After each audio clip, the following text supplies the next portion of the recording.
What is up, you savages? This is the Protect Your Neck podcast, and I'm your host, Dan Tom. Analyst is work you could find over at MMAJunkie.com, but on this here program, the Protect Your Neck podcast, we break down high-level MMA.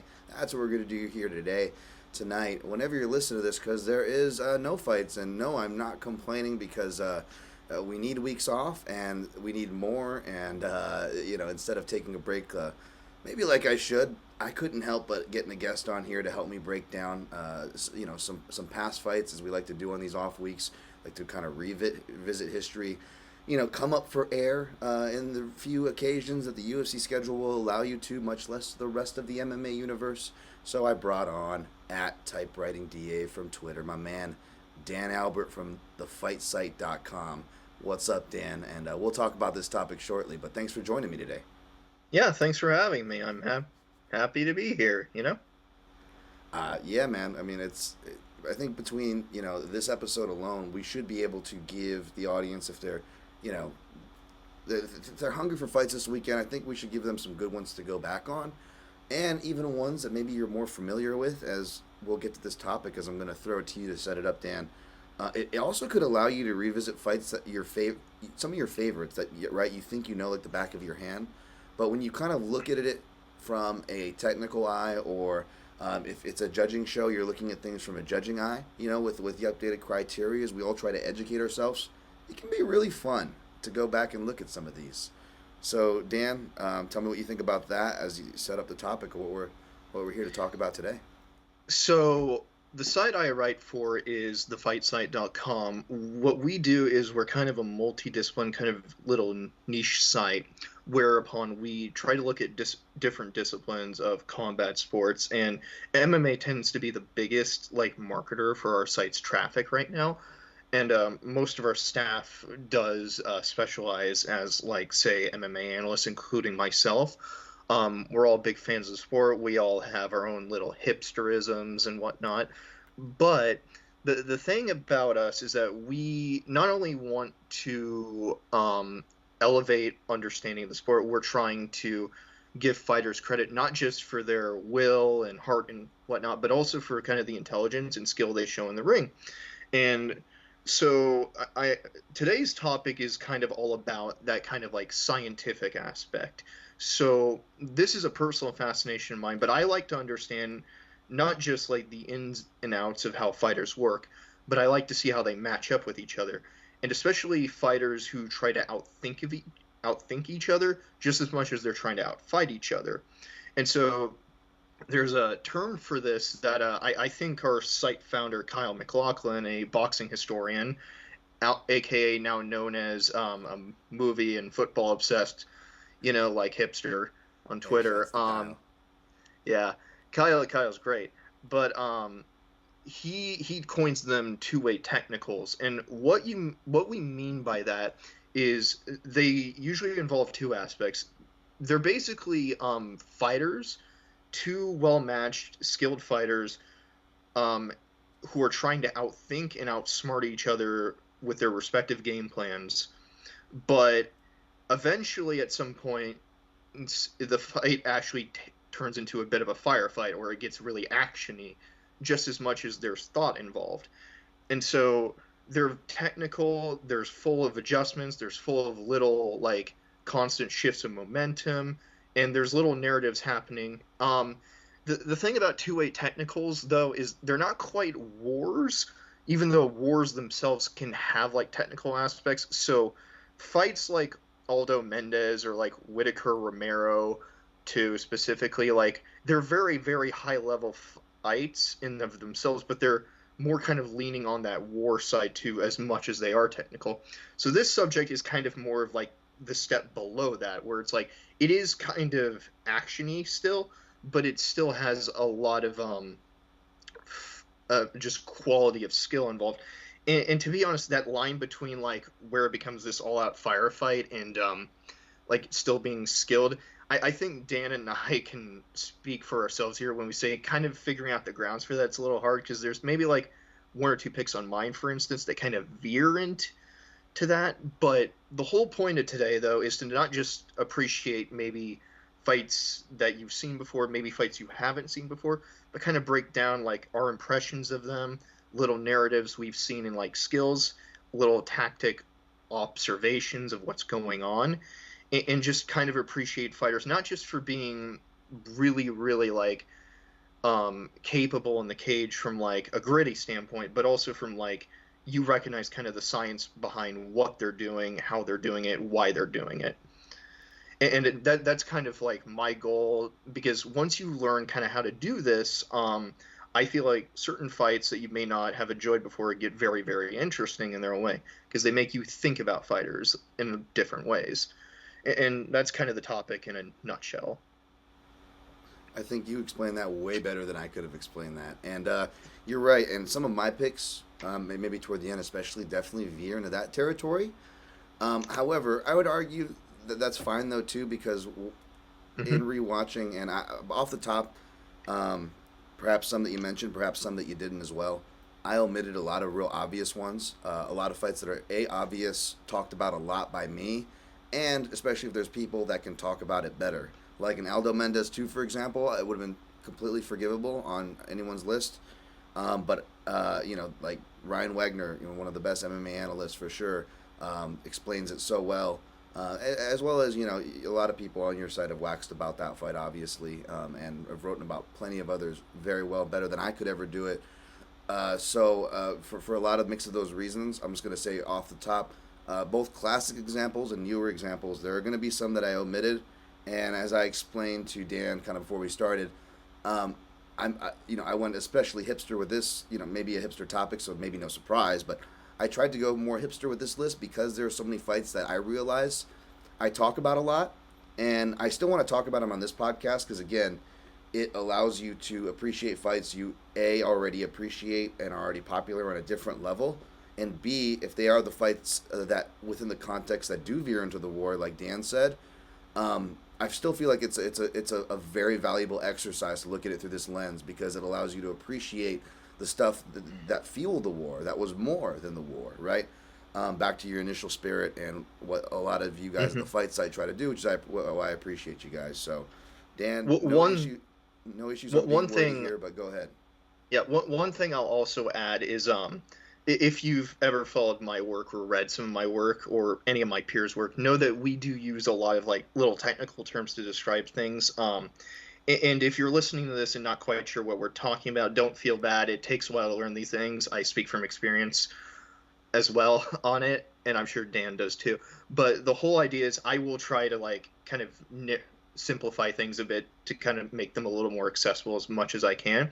I'll also like give you examples of like where you could look for this in the actual fight itself. But for my pick specifically, I gave myself a restriction that I can't have the same fighter more than once, just to add variety, because otherwise certain fighters would appear multiple times on this list.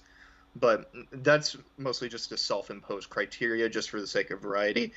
More of my examples are a little more recent, but the point of this, again, is to just kind of enjoy the kind of the technical aspects, to just so it's a real nerdism kind of pod, because you got to mock all the nerds. Hey man, obviously I'm one at heart, I'm one at face, so you're not offending me here. And like I said, this is the one to be not too worried about being wordy. And as you talked about your writing, another reason why I like it, because like myself, although I'm very much encouraged to go the other way, unfortunately, and fortunately, because I would just prattle on, and then I still don't have the writing skills now. I sure as shit didn't have it when I wrote a bit longer, but I still very much appreciate the longer form, the attention to detail, and that's something you're really good at. That's why you do the things you do, and you're good at those things that you do. You don't just do them. So appreciate you, man. Let's get on with it here. So we're going to be doing top 5 two-way technical battles, two-way technicals, if you will. We're going to go from 5 to 1 as the usual format. It's going to be like a tennis game. There could and maybe some crossover here. I'm guessing 1, 1.2, 1.5 if we're trying to put a little average on it. If there is, we'll double dive, of course. We'll state where it was in our lists. And we'll go to the listener list after that. Anything that the listener list or our list miss, of course, we will hit in honorable mentions. And if we still miss it, well then, feel free to hit me up at DanTom MMA. Don't follow Typewriting DA, but don't criticize him. Give me the shit for it. Give him a follow. Add the PYM podcast on all social platforms to contribute to future lists. And if you're in the comment section on YouTube, appreciate you guys listening. Give the video a like, subscribe, Daniel Tom MMA. I appreciate it. I want to say I'm close to hitting 500, but the last time I said that, I think I've actually lost subscribers since then. So if y'all want to hit that subscribe button, trying to get better with the audio issues, and a lot of you commented that. Made some adjustments on this one. Hopefully it's sounding a bit better. But the audio version, I will say, usually always sounds better, and you get a cool intro music, which I don't know what I used. Maybe I'll use something that we talk about from this episode. That'll be ringing us in. So we'll see. Dan, after my wordy intro, let's let you go first, man. 5-1. You start the match. Not that it's a match, but you know what I'm saying. What made your number 5 pick? So my number 5 was actually mentioned by your last guest, Chris R. Because I can't pronounce his last name. I feel bad for that. Great artist. Is Chris Weidman versus Leota Machida. And this one's a very, very interesting fight if you're asking kind of their goals. So Weidman is one of the finer pressure and takedown artists the middleweight division has seen. And his whole idea is basically he wants to pressure you through little tools to get you to that and basically control you there or to get you down on the floor consistently. Machida's a really interesting fighter to talk about because he's what we would call kind of janky as a striker. As in, some of his punching and kicking form is kind of off and not necessarily the sort that you would do. Many of his punches are very looping. Sometimes he can kind of take himself out of stance consistently. But he makes up for it by the fact that he's really, really unpredictable and bizarrely really accurate. I don't quite know how Machida works off the top of my head, but that's the best way I would describe it. So Weidman isn't necessarily great on the feet compared to Machida, but he instantly understands, okay, I have to pressure this guy, and I'm never going to let him set ever, because the moment he sets, he's going to be able to create those little exchanges for myself. So Weidman is actively using little tools to push Machida consistently around to that fence. So many of the main things is, if you're dealing with someone who's an active kicker, you want to kick at range with them. And so Weidman applies a lot of push and front kicks specifically. You can see this as soon as the fight starts. That is immediately what he starts doing, just to never concede that range and force Machida to keep moving. And while he's doing that, he's also hand fighting Machida, which is basically hand fightings where there's basically a bunch of pairing between hands going on. That it's basically allowing the fighter in question to control what the opponent's doing. Many of the fights I will talk about will involve hand fighting, so it's best that I explain it now. And the other thing is, so as soon as Machida is able to commit to an action, though, Weidman is looking to counter him or to take him down. And doing these little things, allows him to consistently control Machida and to constantly not let Machida get off.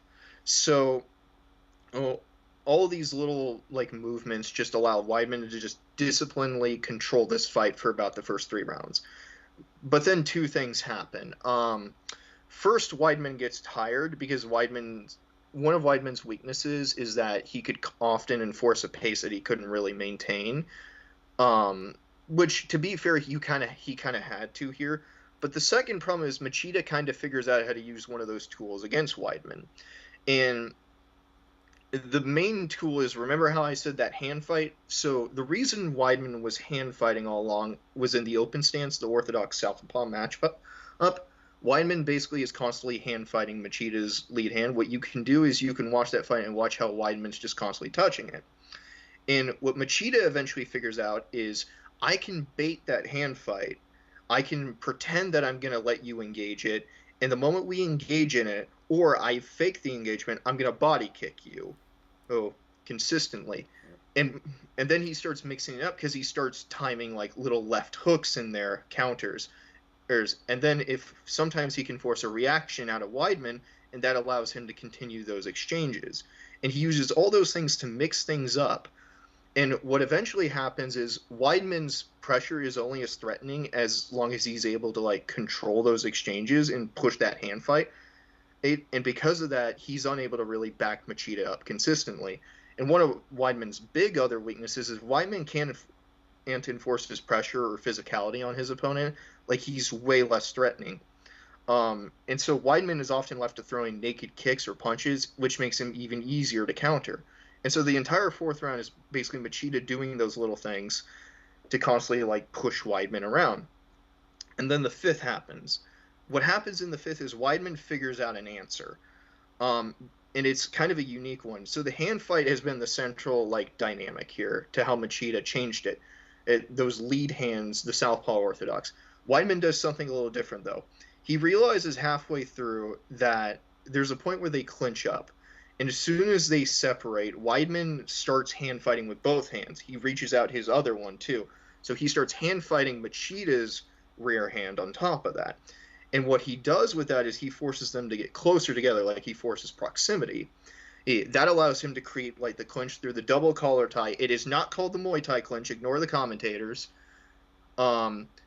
And basically from there, it allows him to set up like little hits off the breaks, such as elbows, right hands, and eventually get his takedown game. But the moment he does that, he takes away a lot of Machida's success in the hand fight. He still has to grit and take shots in the process, but the whole dynamic of this fight basically is an idea of how you disciplinedly control pressure in order to control kind of a janky, unorthodox opponent, but also how that opponent can kind of create little moments and then build upon them to take back over the fight. And I think that's why Weidman Machida is a really, really fun fight overall, because it's between kind of a disciplined clinical fighter and a bit of a dangerous, unorthodox fighter. I love it. I love it. No, I shout out to at Riddy MMA, who was on the last show. Thanks for shouting out the last show. And we'll get to him on listener submissions, but that was a really good one that I saw come in right away, and I was like, yep, that's going to be a solid one. Worthy of being on this list, absolutely. I did not go back to rewatch it because I really tried to,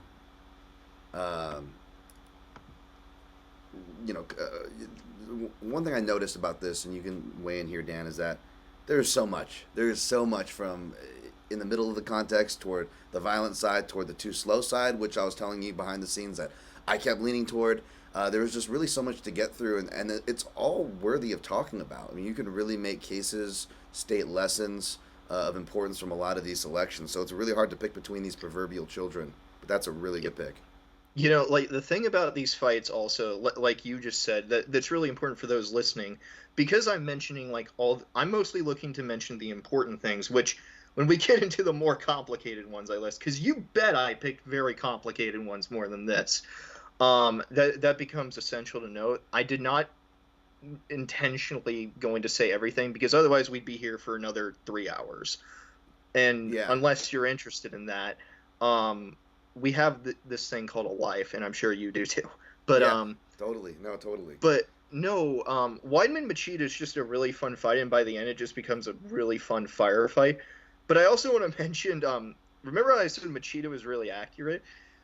If you pay close attention, and this is one of my favorite like little tidbits of this fight, is Machida's body kicks keep landing at the same exact place, and it creates like an abrasion on Weidman, and it's kind of scary because it's like he's pretty accurate. But yeah, it's a really fun fight, and I think Weidman's a super underrated fighter as far as middleweights go, because one of the dialogues that's been going on in kind of my niche side of MMA Twitter is who would be an interesting matchup for Adesanya now, and Weidman's kind of seems to be a consensus kind of interesting one, but Machida, a really, really fun fighter, terribly underrated as well, but yeah, fun fight. Absolutely. And underrated. I know he's more popular of a fighter, former champion, so people go, what do you mean he's a very popular fighter, but understanding him is a very tough thing to do, and even me, I come from a karate background, but it's a different kind of karate. You know, he comes from not just Shotokan, but a different, different set of Shotokan from his father, and they adapted that over the years. But yeah, ideally, that countering range that you really, really connected well to this piece and topic with the hand fight was really well said, and you can't express how dangerous it is, because even though Weidman came on top of it, and I don't know how much of a gambit, but it was as far as getting more aggressive in that fifth. And something that I mentioned on the last podcast too, and I mentioned about this fight before, is that you don't realize how much damage Weidman actually took. And you listen to him between corners, and after that fight, he doesn't have a lot of memory of what was going on, because a lot of those shots that he took perhaps did more damage than it may have looked visually, right? He was still able to complete his objective, but the layers of cost, despite winning, is makes that fight a real interesting one in Weidman's catalog in particular, as well as Machida's and his arc. Mm-hmm. It's like Machida's last stand officially in like the upper echelon. And that in itself is its own like kind of epic tragedy, you know? Yes. Oh gods, I'm bringing my literary background into it. Ignore me. No, it's good. It's great. It really is. And I guess I'll just leave it at this. But I think Weidman was dealing with some stuff behind the scenes going into that fight too. So it's just all the layers of that one's a really good one. My number 5 is usually I reserve for hipster choice, but since it's kind of a hipster topic with the hipster list, I don't know how hipster it is, but. The very little, it's kind of like a bride and a groom. If anybody who's done these top 5 podcasts with me before, we really don't want to burn the conversation, much less the selections of the list. So it's very limited banter for the pre-banter. But Dan did share with me that he was, a bit admittedly lighter on the grappling side of his list, to not tip a hat too much on his list. So I was like, perfect. This will allow me to kind of, pick some of those. And it allowed me to go older, because there's some classic examples from this organization I'm about to pick from that deserve to be on this list and high, but I won't. If it was a definitive list, it would be. I'm going to avoid those ones. But I am going to take us back to Pride, and I'm going to take us back, all the way back to, which is really, it's harder to do, so it's more simpler, but it's a great one for grappling. I'm taking us all the way back to 1998. I don't know where you were, Dan, in 1998. This Dan Tom was listening to some No Doubt on the bus, whatever the top, I think I looked it up, the top album was probably like some Celine Dion stuff or something from Titanic. I mean, this is 1998, folks. There's a lot of, there's some Jenko jeans, there's some, flame t-shirt button up with a chain wallet. I mean, this is this era. This is how far we're going back here. However, as much as, sadly to say, as a fan of the 90s, a kid who grew up in the 90s, as much as 90s is becoming this notable era, like the 80s and 70s were before it, which is sad and telling of time, I would say that this grappling match, or the fight, holds up quite well despite being criticized as primarily a grappling match. I think you guys know where I'm going. Pride 3, Sacarabba versus Carlos Newton. A Canadian, one of Canada's finest in the grappling department, who would be doing some really technical turtle position work, like a Canadian that would come later on by him, George St. Pierre. I won't burn any examples of things that perhaps on his that could have made this list, right? But Carlos Newton's a very technical grappler. So it was the classic, well, he's got another technical grappler in Sacarabba. Sacarabba, I don't believe, quite went on his Gracie-killing run, but he obviously came from the catch school, the submission school of things, which obviously has that lineage and tie-ins with the pro wrestling crossing over from shoots to MMA. And it was a big question, and Sakuraba looked like he prepared for it, where he always had he fought in southpaw, like a lot of grapplers, right? He always had a good left kick, or a good power kick from the power side, for whatever that's worth. But you see, like, he really worked on his jab, and he's really popping the jab into it, and he's setting up the kick now, changing levels, going body to the head, which is big for Sakuraba, much less Sakuraba in 1998. Keep in mind, I believe, like, one of his only UFC wins at this time was the Yakuza win, the infamous Yakuza win over Conan Silveira, who is the guy who looks like Brazilian Hodor in American Top Team Fighters corners. Yeah, so Dan, you can't get that out of your head now. But yeah, so I mean, this was this time of Sakuraba's, developmental style. He wouldn't go. Thankfully, he wouldn't try to develop the striking too much, and I think his trilogy with Vanderlei Silva would kind of be all the reminder, as if not that he needed one to stick to the grappling, but like. He was able to annoy Carlos Newton enough. This was a fight of counters, so this is why it wasn't just grappling representation. This is a fight of counters here. He wanted to draw out a reaction from Newton so he could counter with a takedown, where he would get a clinch takedown, kind of a judo style inside trip. I don't know the exact name, but he's kind of like high hipping and bowing with it, and later he would also hit a reactionary kind of a double, I believe, because he was able to annoy and pester Carlos Newton. Once he was able to take initiative using his countering, that initiative would allow him to be countered in the first round and also in the beginning of the second, because he would get the top position, but going for a submission, and I don't want to say Carlos Newton let him, because if you look at the way Carlos Newton's playing, he's doing like really advanced stuff from butterflies to even some vines, which is super advanced. You could tell the curvature on his back. He's not being lazy. Everything is tight. He's not being lackadaisical. So he's not letting Sacarabba go for attacks in that aspect. But Sacarabba, who is chaining, a pass to a toe hold, to a pass to a toe hold, is really playing off that to get his advancements and positions, and would either dive on the toe, the leg, or for the far side arm. And Newton would use those opportunities to counter Sacarabba and get on top of him. And Sacarabba would then, to get out of bottom, would attack and go turtle. And I'm a big fan of turtle. It's a really underrated position. And we get to see one of the earliest dynamics of that really play out, because, catch wrestling, some of the oldest forms of combat in human history. And when there was wrestling, Greek, Roman, one of the first Olympic sports, yada yada. You know what wasn't around those days? Mats, which means, what wasn't around?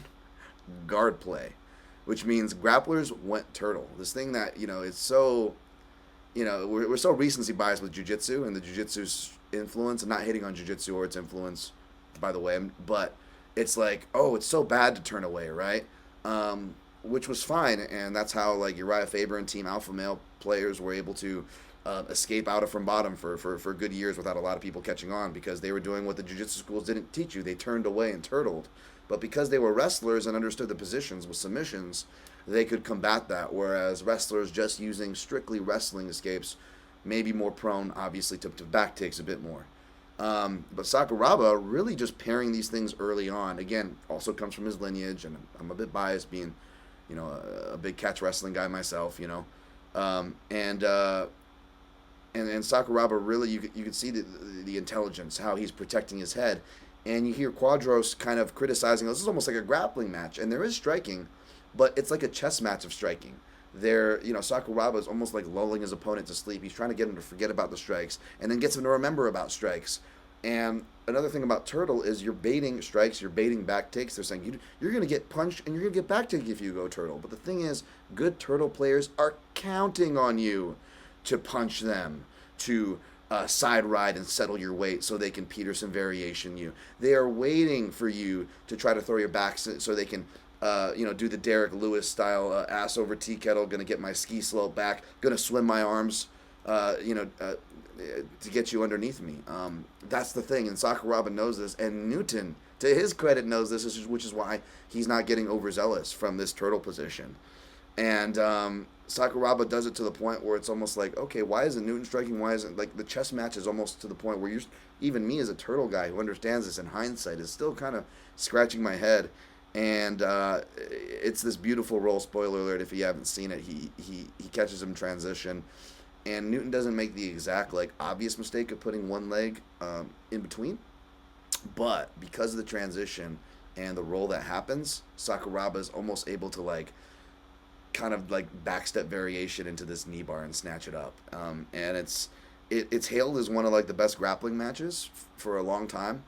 And to this day by a lot of hardcores. And even for a list like this, I feel like it's a good representation for something early, something classic, something grappling. And again, the theme here, it's counters. It's layers of counters upon counters, even on a grappling-centric MMA fight. Yeah, I think Sakuraba and Newton is one of those early Pride classics that everyone should watch anyways. Because to build upon that, grappling and wrestling isn't quite my specialty. It's not necessarily something I know the full technical nuances behind, like what term is what position is what. But I can point out basic strategical angles to what guys are doing.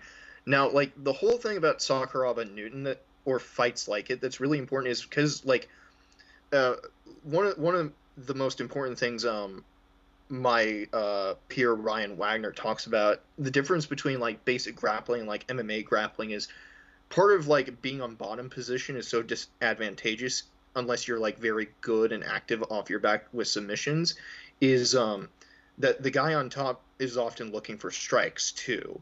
And so like this fight does incorporate that. I know like Quadras jokes during the fight. It's like, hey, they're intentionally not going for strikes.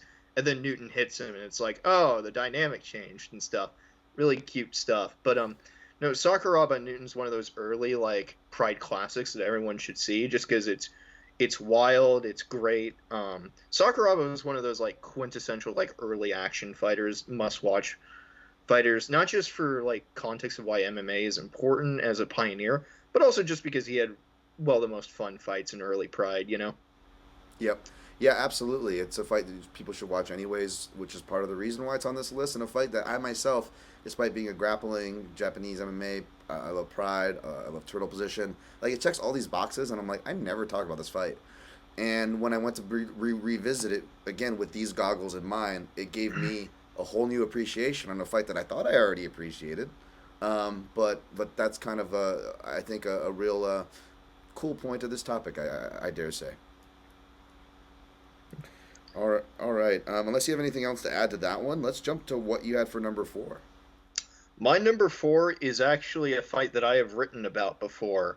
So before I joined TFS, I had my own personal blog, and this is one of the fights that I have written about before.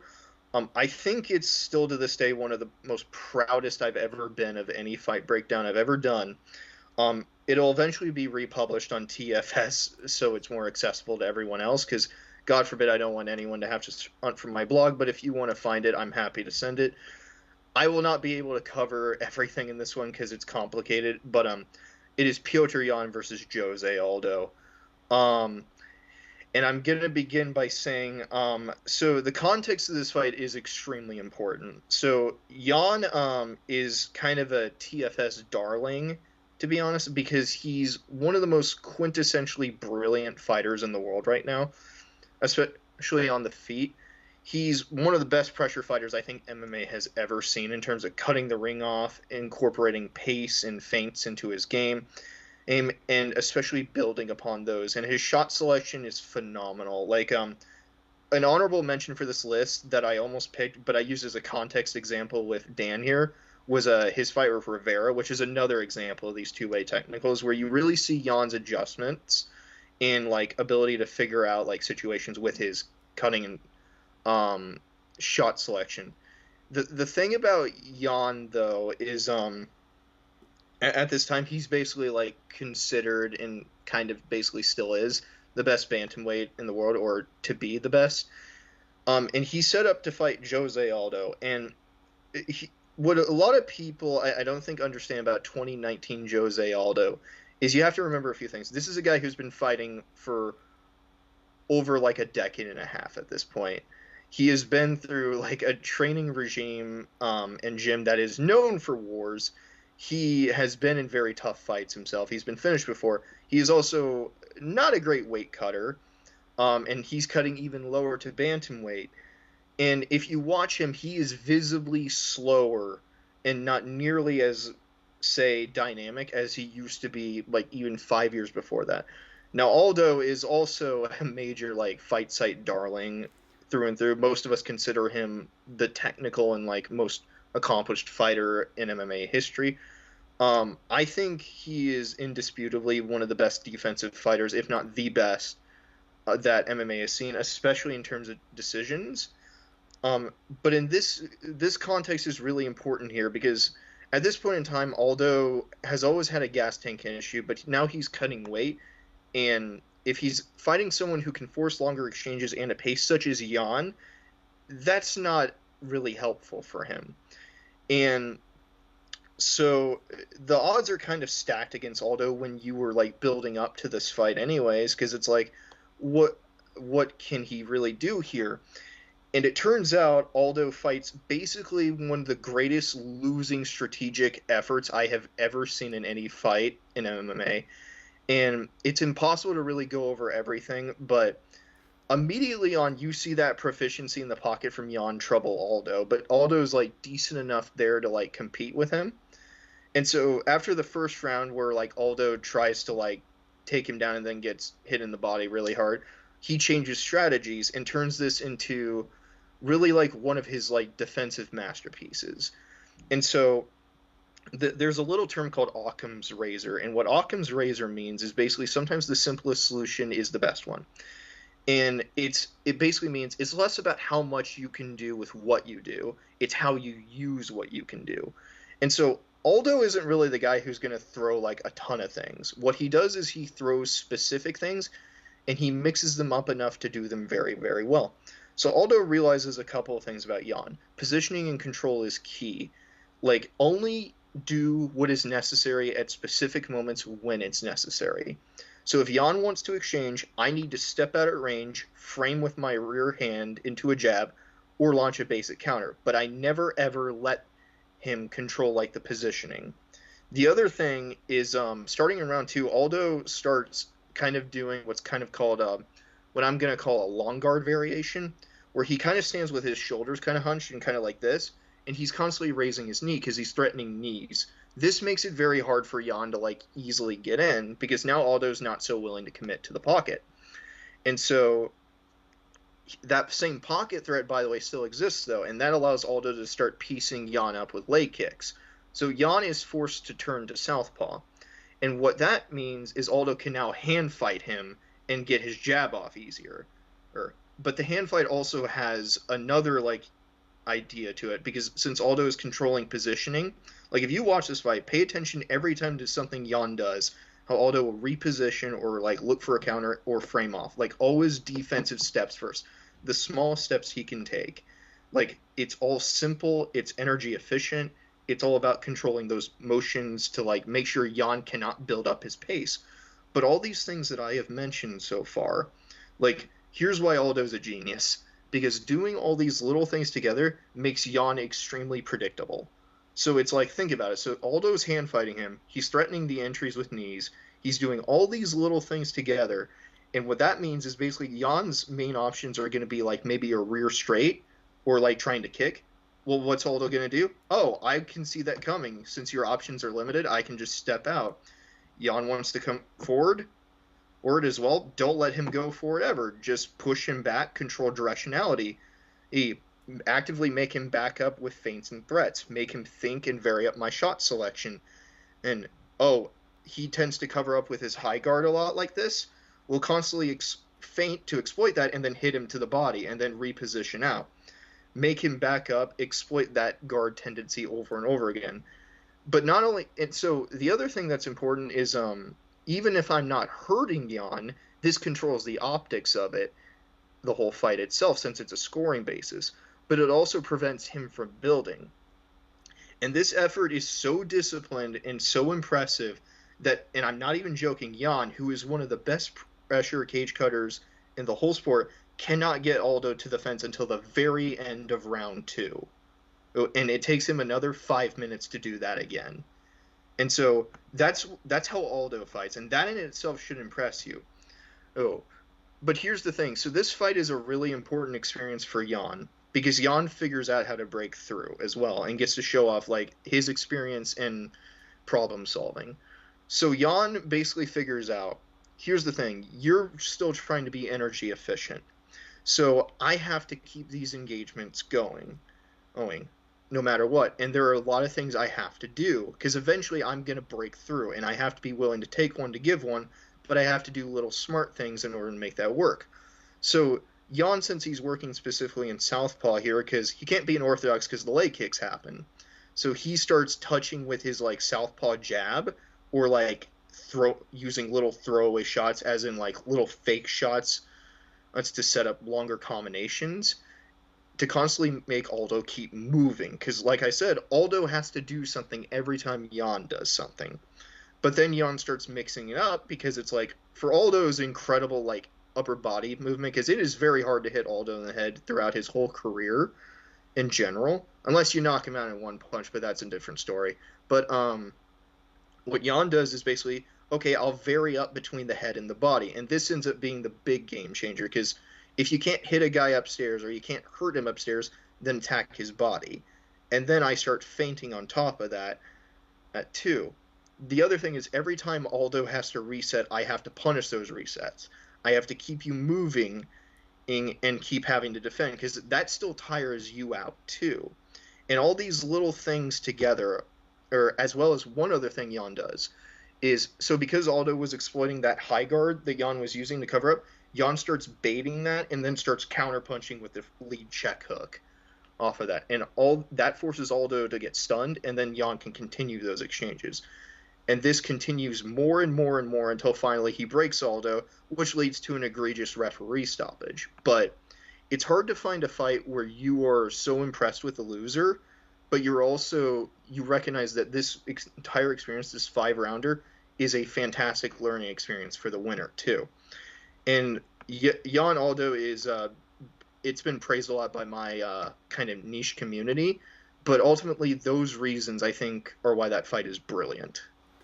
That's a great pick, man. Aldo is, I used him for the GIF for tweeting out listener lists, and it's because, especially at this point of his career, he becomes that problem to be solved in a sense. And but the difference is, even though like one I really wanted to have on here was perhaps another one where he loses to a building fighter, we'll just say, is that you get these different layers where the other one that I really wanted on the list, it's a favorite of mine, both breaking it down and it is because when I spoke about this, it was more of Aldo. I break him down a lot from a pace perspective, that he needs his pockets of time to recover. So when he faces the building fighters like the Jans or the Holloways of the world, they don't allow that pocket to recover. And I think pace, and I've spoken about here a bunch. I spoke about it last time I was on Heavy Hands, the picking up the pack, putting down the pack, and picking up the pack as far as pace goes. It's definitely a part of a lot of Aldo fights, obviously. It's a part of a lot of the fights that are probably going to be on our lists. But what I love is that I've been so focused on pace so much. I'll get tunnel vision, the old missing the forest or the trees thing. You could definitely lobby that criticism at me a lot. And it's great because it is a legitimate layer, the pace, but there are so much more layers going on, like you stated, and why this one is above the rest is because Aldo really comes to play. He really brings, all the lobbying of criticisms for his lack of kicks and through these other stages of his career. You can't lobby those criticisms here. He really gave it his all, and the one thing that I love you note about his defense is like, it's funny because I think traditionally people wanted to draw out Aldo's big offense. He comes on the WEC stage with big offense, and then by the time he's in his championship run in the UFC, right, he essentially, cause I still don't think he's lost any 5-round fights that went to a decision. I think I wrote about Aldo in one of my earlier breakdowns on him as a ruthless round-winning politician, because there is just so much layers to what he's doing, that he's not just speaking with his skill, but he's also speaking with mannerisms. He's speaking to the ref. He's speaking to the judges. He's speaking to the audience. He's speaking to his opponent. For a guy criticized for not speaking or not speaking English or whatever, like, he does a lot of speaking, and it's really impressive the layers that he kind of provides. And I think the big thing is people wanted to draw out his offense. Edgar wanted to draw out his leg kicks. Not Jan, but McGregor. I don't know how much he wanted to draw out, or how much you could have predicted Aldo to, come at him punching like that. But I think that was the idea people wanted to do. They wanted to counter his offense, take him down off his leg kicks, etc. But what we see, Jan figure out as far as entering, playing with stances and approaches, and you see others as well, is that sometimes it seems almost better to just force the big defense and the big offense out of Aldo. And the more impressive his defense gets in a lot of these fights that he loses throughout this certain stage of his career, it's almost like that's also a tell sign that he's going to be losing, because he's like a boss in a video game where, I must be getting to the end because we're drawing out these big attacks, right? Because the attacks get harder and harder with the boss in the video game. And a lot of these layers, a lot of these great fighters that provide these fights with layers, they tend to feel like bosses bad guys from a video game. It's really important. An honorable mention that I had for this was, I think you and I were probably on the same page, was a Holloway Aldo too, because that is one of the finest defensive fights of Aldo's career too. Yes. And Holloway still figures him out. But the thing that one of Aldo's biggest weaknesses has always been he will commit 100% to his strikes consistently. And that's a reason why he tires out, or like pace or like continued exchanges from durable guys can give him so much trouble. But nobody beats Jose Aldo unless you're able to create defensive and offensive like angles and positioning against him. And like, you need to have versatility to your game, because he has the experience, as this fight clearly shows, when he's basically, shot is a bit of an exaggeration, but his reflexes are not nearly what they used to be. Yep. And his experience matters here. There's so much towards making this probably one of the harder fights of Jan's career. Yeah, absolutely. And since we're kind of mentioning it, I don't think it's going to be on either of our lists, like, to speak more freely around the points to your pick, is that, yeah, like, that was a thing too. It's like, credit to even Edgar, and I remember like talking about this theory with I think it was like fucking McGregor Aldo weekend, and I think I was like just some journalist friends, and I think Robin Black was actually there, and I know it sounds very very Dan Tom and Robin Blackish, but we're busting out salt shakers, having our own sidebar, talking about Frankie Edgar, and one of the things that I noticed was that, you know, for all the problems of his circling to the abusing of circling in the proper way that Max does it, they both kind of provide a similar key there in different ways, where Frankie would tend to, not just Aldo in that first fight, but a lot of times on certain guys, he had that kind of auto shuffle to the opponent's power side before he kind of started his approach. And he would really exacerbate that almost with Aldo. And my theory is that he was trying to get Aldo to step and load his weight heavy on his power side, hence limiting not just power crowd, but mainly, obviously, the power leg kick that was like at its peak of hype when he first fought Aldo, right, back at 156 or whenever that was. And of course, that it may have, mitigated some of the leg damage, you could argue, but what it did do, obviously, is it set that lane perfectly for Aldo to just really step into that jab and light him up with jabs, and found out that he could jab Edgar. So obviously it wasn't foolproof, but I'm just looking at, the right idea behind something. Kind of back to the Machida, thing, how he seems janky, because he's got the right idea from, years and years of traditional martial arts, but like someone who comes from traditional martial arts, not exactly the best applications, right? So you have that weird kind of middle ground. But back to the movement there, it felt like, Edgar, even though he didn't do it properly, it didn't work, etc., it didn't mean that there wasn't an idea in there. And Max finds those with his circling each way for his Aldo fights, because it forces Aldo to take those steps and step out of position. Again, why is he such a good counterer? It's because he's seldom out of position, and that's the head scratcher for even people like myself who pride themselves on not just picking Holloway the first time, but how they picked him. I was still with the Brian Stans and Dominic Cruzes of the world, scratching my head, going, why isn't the normal volume there? It's because against a really good counter striker, good counter strikers will mitigate good volume punchers, ideally, right, in a perfect world. So instead of running right into that wood chipper, he ran the gas tank in the positioning and making him step out of position with movement more than actual strikes, with footwork. Max did with actual strikes. And I know we're talking way too much about the Max edition here, but rounding back to your pick, I feel like Jan, he just kind of pieces together a bunch of different ways to problem solve through kind of feeling through space. And it's just a beauty to watch those adjustments happen, because, like you said, Aldo knows that he can't give that position, so he's constantly having to reset the position, because he doesn't want that to happen again. He doesn't want to lose position like he did against the previous builder, right? So the context to your pick is really important, and it culminates really well. Anything else to add on that one, or should I jump to my number 4? I think I'm good. All right. I apologize for the Holloway talk, but I guess it segues perfect to my number 4. I took something from the Holloway catalog, which maybe not popular in general, or maybe not even popular if you're trying to pick something for this list, but for me, This is opposite. This is a fight that it's not on many lists, but I do talk about it a lot on this show, mainly on my breakdown shows, because I always use this fight when I cite an example for building off of leg kicks or at least maybe prior to his loss to Volkanovski, uh, losses to Volkanovski, I should say, on why I felt like some of the leg kick stuff was a bit overblown, like going into the Aldo fights, for example. It's because of his fight with Ricardo Lamas at UFC 199. That makes my selection here. You can add in here or bury me for, why would you pick this fight, I guess. But for me, there's a lot to it. Oh my God, I even took notes.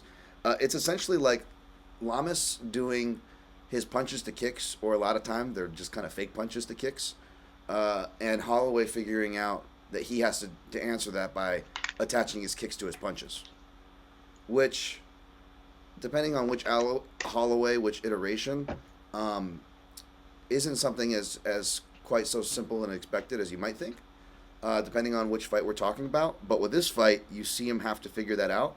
You see Lamas essentially come out and he's like, okay, we're going to get Southpaw Holloway, which Holloway would do Southpaw against a lot of wrestlers, perhaps maybe to change their shots. I don't know what the what the methodology was behind that, to make them cover more distance if they wanted their shots, maybe giving him more opportunities to move and counter. Again, his coaches, they deserve a lot of credit, and I believe they have a lot of these layers figured out. So I'm just doing, going by how I interpret it. And Lamas is going out there and just saying, okay, I'm going to just abuse you open stance and kick that leg, fake, kick that leg. And Max has to get a read on it, because Max ideally is trying to push Lamas to the fence. And you see he almost gets Robbie Lawler-esque whenever he gets him into the kill zone between the inner black octagon lines and the cage. But getting him there is a bit of a problem, despite Lamas' propensity to kind of fight on the outside anyways, which sounds strange. And you see Max eventually start getting out of the way of the leg kicks and kind of sliding back. And then eventually he starts kind of tapping and attacking the legs himself to kind of, okay, well, if I can't reliably see it every time or reliably have a counter ready because I'm shifting, moving, or I'm kind of working toward another goal, let me at least beat you to the chase and see how that works. And that's when he starts, I think, figuring out to put kicks to punches, or to really lean on that more in this particular matchup. And he starts finding a lot of success, whether he's kicking the leg himself, he's doing that kind of Jackson Wink knee stomp, but he's tying it to kind of like a Thai march variation where he'll bring his knee kind of high, hop, stomp on it as he steps out to the left or to the right while throwing a left. He's doing a lot of different things which would get Lamas to, because again, a lot of what Max wants to do, not just with the Aldo fight that we reference, he wants to draw either your big reactions of offense or he wants to draw your big reactions of defense. Like, a lot of times Max didn't even have to hit him to go on his first flurry against Lamas, is because he drew enough of a defensive shelling reaction where Max, obviously somebody who loves going to the body, he salivates whenever he sees that. So maybe that's another reason why he could see that he would be a kryptonite for Aldo, right? Because he thrived on guys. He not thrived, but he would work to getting guys to either overcommit to their defense or overcommit to their offense. However, Max is not beyond being hit, and Lamas, figures that out once the fight. Max starts pouring it on and figures out how to get in on him and get him to the cage. It makes Lamas go to frantic mode to where, okay, I really got to start sitting on my punches. It's not, I'm beyond kicking range, and mainly I use my punches. Me being Lamas here, speaking as, I usually use my punches to fake kicks, but I'm getting poured on at the fence, and now he's having to step on his counter crosses and hooks, and he's actually tagging Max pretty hard. He lands some of the harder shots you'll see pre-Max championship run. For sure, in my opinion. Max obviously has a granite chin, so he wears it well. He plays off of it. But yeah, both essentially build off their kicks too, because Lamas will start going high off of his kicks later. Max obviously building off the kicks in the way that I just said. So they're actually kind of both building there. And, even with the grappling, Lamas starts off with a reactionary double, fails. So then he switches to a single, fails. And then his third attempt, he snatches a single but uses it to steer him to the fence and try to get things going there. fails, but then uses it, tries to build, and it's like, okay, I'm not going to take him down with a single, but I can use it to get to the fence, and then try to shuck by. Fails at the shuck by. And you see Max having the reason why he fails is because Max is having to layer his defense of going hips, grip fight. Oh, he's onto the leg. I'm going to push down and do my limp leg variation here. And he's kind of going through his own repertoire with the grip fighting as well, obviously. So you get so many layers of this one, and it's just a really good example that I always point to for building off leg kicks or Max just building in general, because you get a lot of those condensed to the point of, and I know they go into the swinging thing at the end, which might take it out of this category. However, I feel like if you look at it, both guys had success or failures, but either way they exacerbated so many of the layers that Max, because there's the gamesmanship layer that's going on too, right? And Max says, okay, I just outclassed you on this, that, and that. I'm going to give you the one shot you have to win this fight, and point down to it. So I believe that even that last moment could still add to this pick. Thoughts? I don't have too much to add. It's been a while since I've seen that. I think a few things regarding fighters that I've had. Lamas isn't someone that I know too well, but I've seen him labeled as an opportunist by nature or trade. He's someone who kind of picks up on little things and tries to exploit them over and over again until they do or do not work. Max is really important to understand as far as I spoke about Jan earlier. The only guy who probably surpasses Jan as far as the worst guy you ever want to build over the course of a fight is probably Max Holloway. Mm-hmm. And the crux to Max's success is always going to be that lead hand jab, because if you can't take away that jab, if you can't stop him from making longer exchanges, then things are going to get pretty dicey for you. And the only few ways that you can really do that are A, you can compete and bang it out with him in the pocket or make him back off, i.e. Poirier, or B, you be Alexander Volkanovski and be able to, we'll get to that. Yeah, we'll get to that. Yeah, no, absolutely. And that's the thing. We'll end it at the Poirier because, yeah, you're right. It's not just extending combinations, which something Poirier can do. I know you've talked about recently there. You're on there on the Twitterville stirring up those Connor fans. It's those Connor fan 69s out there. No, just kidding. But yeah, man. Poirier obviously didn't extend conversations as so much. Used his ability to navigate and really close the door on some things with some counters. But it was really nice. I don't know. I figured it was one that doesn't get talked about, a really popular fighter mm-hmm. that doesn't. And Lamas, I agree with the opportunist. But that was another thing surprising with this category, because a lot of these topics, it was like, well, Holloway Aldo won. It's more of, I feel like I'm more talking about Holloway is more of the star of the adjustments, where even though he loses, you could argue Aldo is the one that shows more. In the second one, as far as adjustments go, he shows a little more, at least commitment to some layers and ideas and a better idea of what to expect, even though the result obviously is not there. But yeah, I don't know. I just wanted to point that one out because there's just a lot of examples of a lot of things for Holloway and others. So Holloway, Lamas. All right. Yeah. Year number 3 was what we're on, Dan. What do you got? Number 3 is probably a pick that a lot of people maybe listening to this who aren't really too knowledgeable of the Russian MMA scene may not have heard of before. But in kind of my niche side of Twitter, it is a huge favorite. It has an argument for being maybe the best 3-rounder in MMA history, honestly. So this one kind of cheats a bit because the first 10 minutes are incredible, really. It's one of the closest fights I think I've ever seen. But it is set through an organization called ACA, ACB. You can find a lot of their fights for free on YouTube. But this one specifically is between 2 guys by the name of Edward Vartanian and Alexander Chablis. And if you've ever seen this fight, I highly recommend, as in if you've never seen this, I highly recommend you do, especially the first 2 rounds. So this is honestly one of the best striking battles I've ever seen in MMA for the first 10 minutes specifically, because the final 5 minutes kind of tapers off, but I'll get to that. So the whole crux of this is between Vartanian, who is kind of an all-terrain like outfighter who works very well behind his jab to control positioning. His outfighting is really, really good. I think as far as like working behind a jab to control positioning, he's probably the second best I've seen defensively after Aldo. He wants to basically control that whole distance behind that jab, but he's also great at like transitions into his wrestling and whatnot. Chablis, you may know as a guy. I think he recently debuted in Bellator. I don't actually know off the top of my head. I haven't actually watched that. Chablis is basically arguably one of the greatest strikers lightweight has ever seen. His whole crux is that he's an excellent counterpuncher with an idea of timing his shots and messing with rhythm and feints. He's one of the best rear-handed feinters I've ever seen in MMA.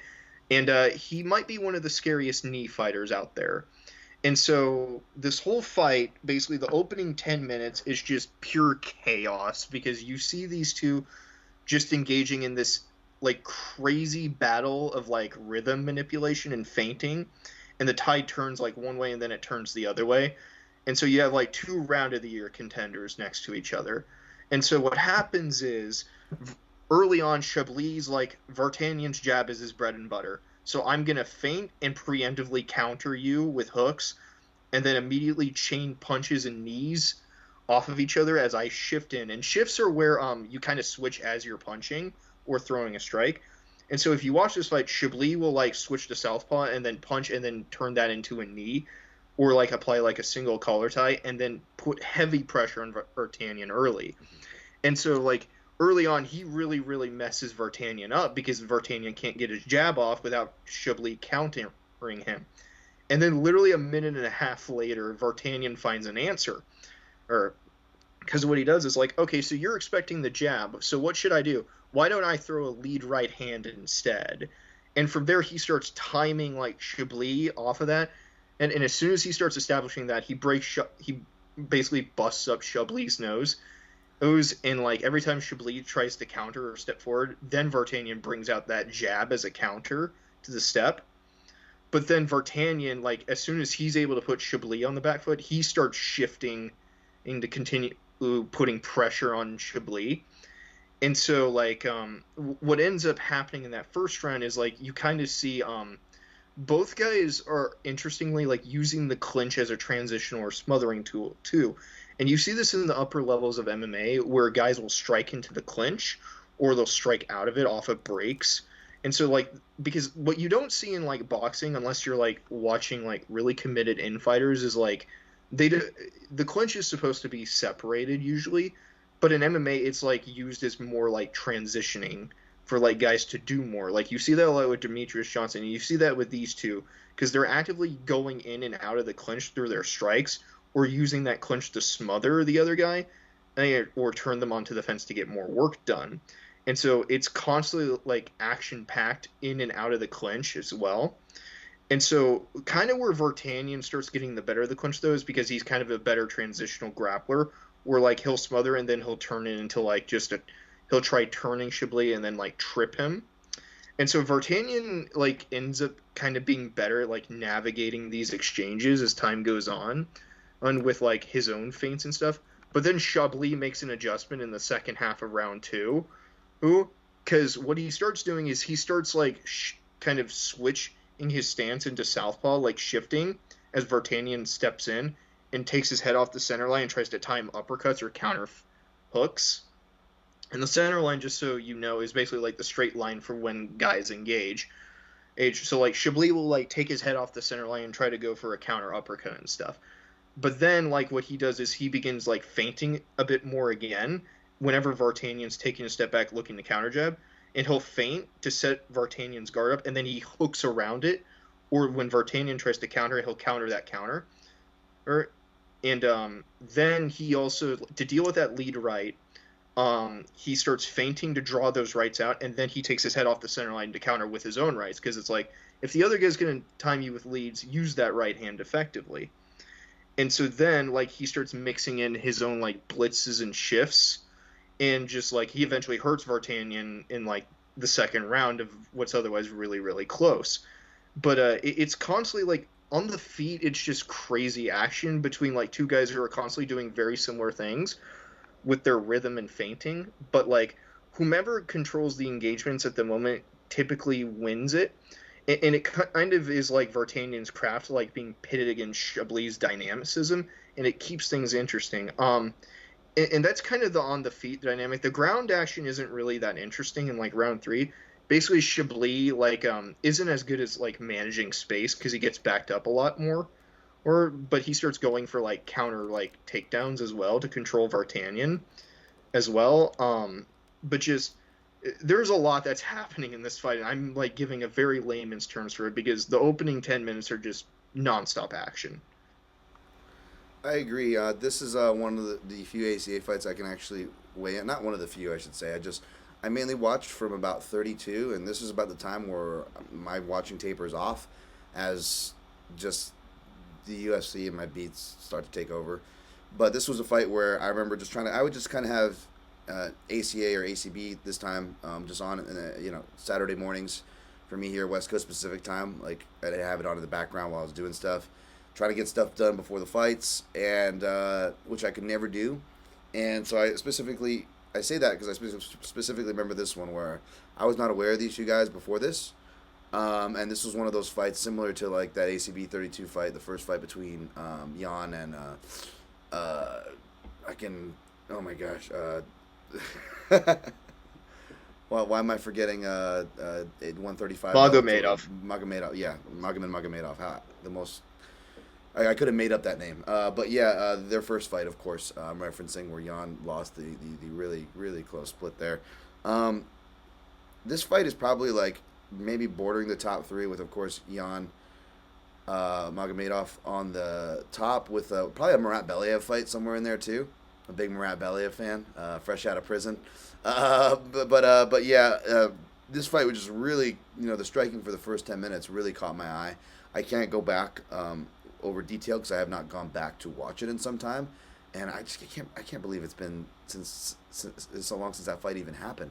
I'm looking at it right now, but yeah, these are two fighters that it was a fight that is A, worth watching, and B, it's worth watching because it's a good fight, as well as these are guys you need to be aware of. I think was it was it Vartanian or whatever? His only loss is like AAA in like his first fight or some shit. I mean, these guys really have not. These guys really have not lost a lot. They're very technical fighters, and it's just those fighters that that are really good that you don't know about, kind of a thing, unless you're following these scenes. So I co-sign, although I cannot contribute as much of the technical stuff and the wherewithal of that fight. But yeah, I just remember it being an amazing fight. And I didn't really have too hard of an opinion on either way it would have went, though it didn't surprise me, I guess, that Vartanian got the nod at the end there.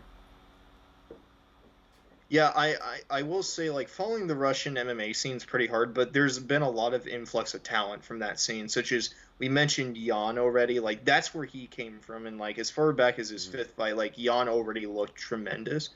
So, like, if Jan's, like, there and we think pretty highly of guys like Vartanian, Chablis, Ali Bagov, of AAA, etc., then let that at least vouch for, like, Russian MMA being interesting and worth looking into.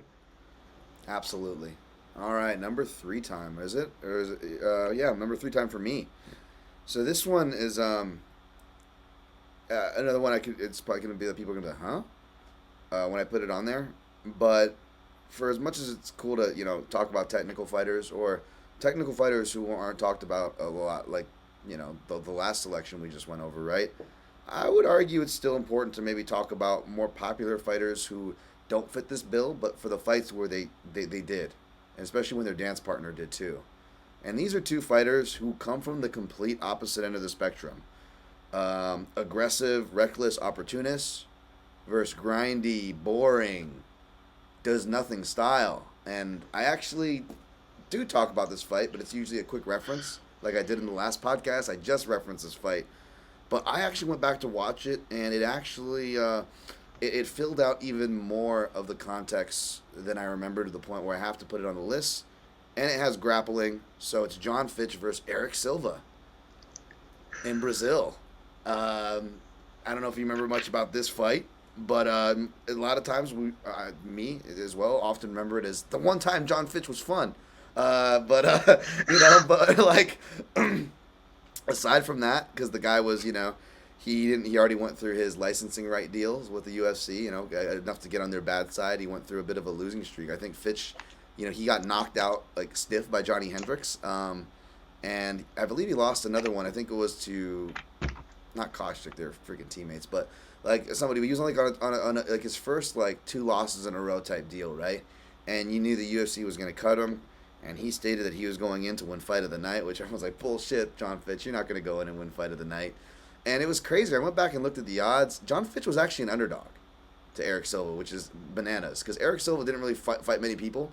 He hadn't been exposed at this point, He didn't quite come up on make career-altering beatings because you've got to spread it between this fight, Matt Brown, and that, that random knockout of Weidman Kim. For old Eric Silva's decline, but this was his first big loss here, right? That wasn't the disqualification, and yeah, the fight starts, and it's great because this is a fight. And by the way, what also prefaces this example, it's going to connect to my next pick is these are two fights, and tell me if you notice this, Dan. A lot of these fights with adjustments, technical fighters making tactical adjustments.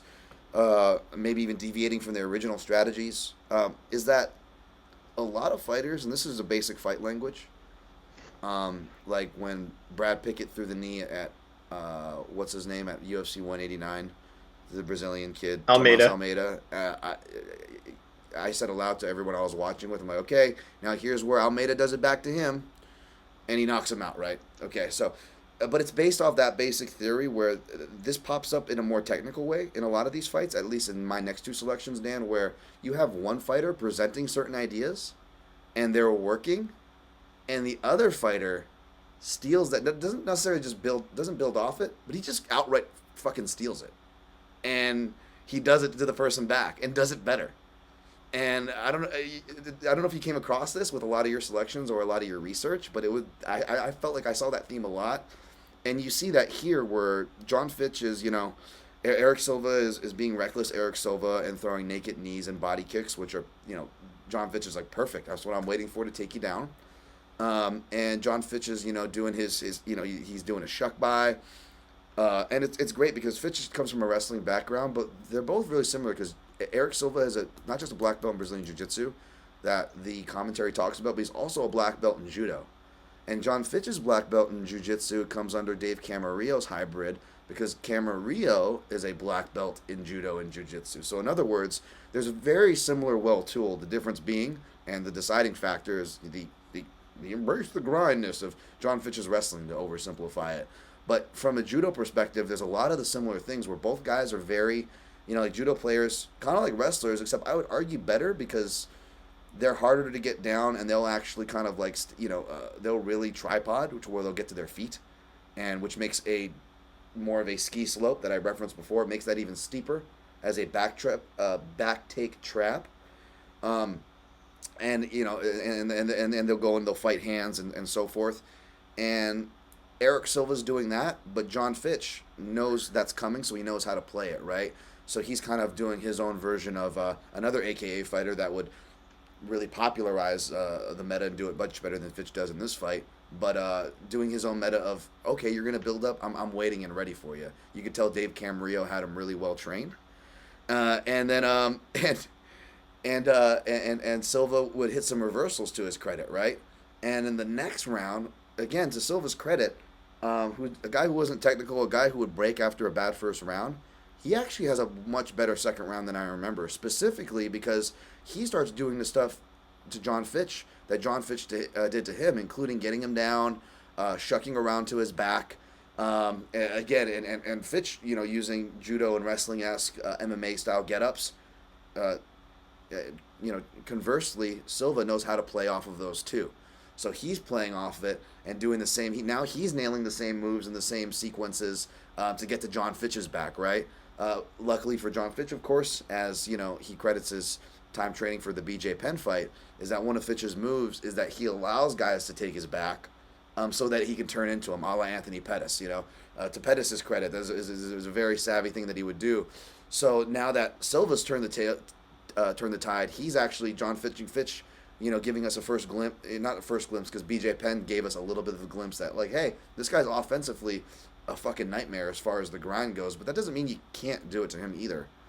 And Fitch, having to deal with that now, starts baiting submissions to turn back into him. There's some really good sweeps. I think Silva still hits like another good sweep on the ground. But by the end of the second round, you see where the fight's going. And Fitch is just able to come out on top of the transitions to where now he knows that he was able to survive, gas Eric Silva out. And I wrote AFK, and props to people who get my reference here when I say that a fighter goes AFK. And pretty much just puts a beating on him, so it probably could have been stopped. Like Silva goes AFK, like 2 minutes left in the round. I don't know what the hell happened, but to Silva's credit, he actually gets back at the very end. He gets up and starts swinging, and again, it's weird. There's plenty of other technical fighters and technical fights that could easily be more deserving of this selection, but I wanted some grappling, and I wanted to represent two guys who you would not associate with this list in a fight where they both gave their best examples of this, and they both did it against each other. So I thought that was pretty cool. Yeah, so I'm gonna level with you. I don't think I've ever actually seen this one, or at least I don't remember. But I wholeheartedly disagree with John Fitch being only entertaining that one time. Sure. Because watching GSP beat his ass was really fun. So I'm gonna get in trouble. Okay, so the whole thing about grappling too is an honorable mention I would have had if I actually knew how to like analyze grappling in like specific terms. Is a shout out to my boy Zach Makovsky and his fight with Scott Jorgensen, because that's a very, very good one. Really good. But I think the funny part about Fitch is always like he was deceptively smarter than he looked, even if like he was never really like the best fighter out there. Silva, though, I still look forward to him being the greatest prospect ever. His day is coming. But that Matt Brown loss was a setback, man. That Matt Brown loss. Speaking of great fights, I don't have too much to add because I've not really seen it. But yeah, I think I'll watch that eventually, and you probably should too. Yeah. Also add a note that Silva almost gets a guillotine, which is not as surprising. But both guys, since they both have their moments on top, forces the other guy to work from bottom. And John Fitch actually, it's a really sweet armbar that probably, if the cage wasn't there to survive Eric Silva's cartwheel escape, and it was at the end of the round, I think he would have had Eric Silva dead to rights. So just getting to show another underrated aspect of Fitch's game. You never saw that jiu-jitsu out of him, but like he was selling out for finishes, which was another thing that Fitch didn't necessarily do. So, all right, let's move on from that one, and let's go to your number 2, sir. Getting juicy.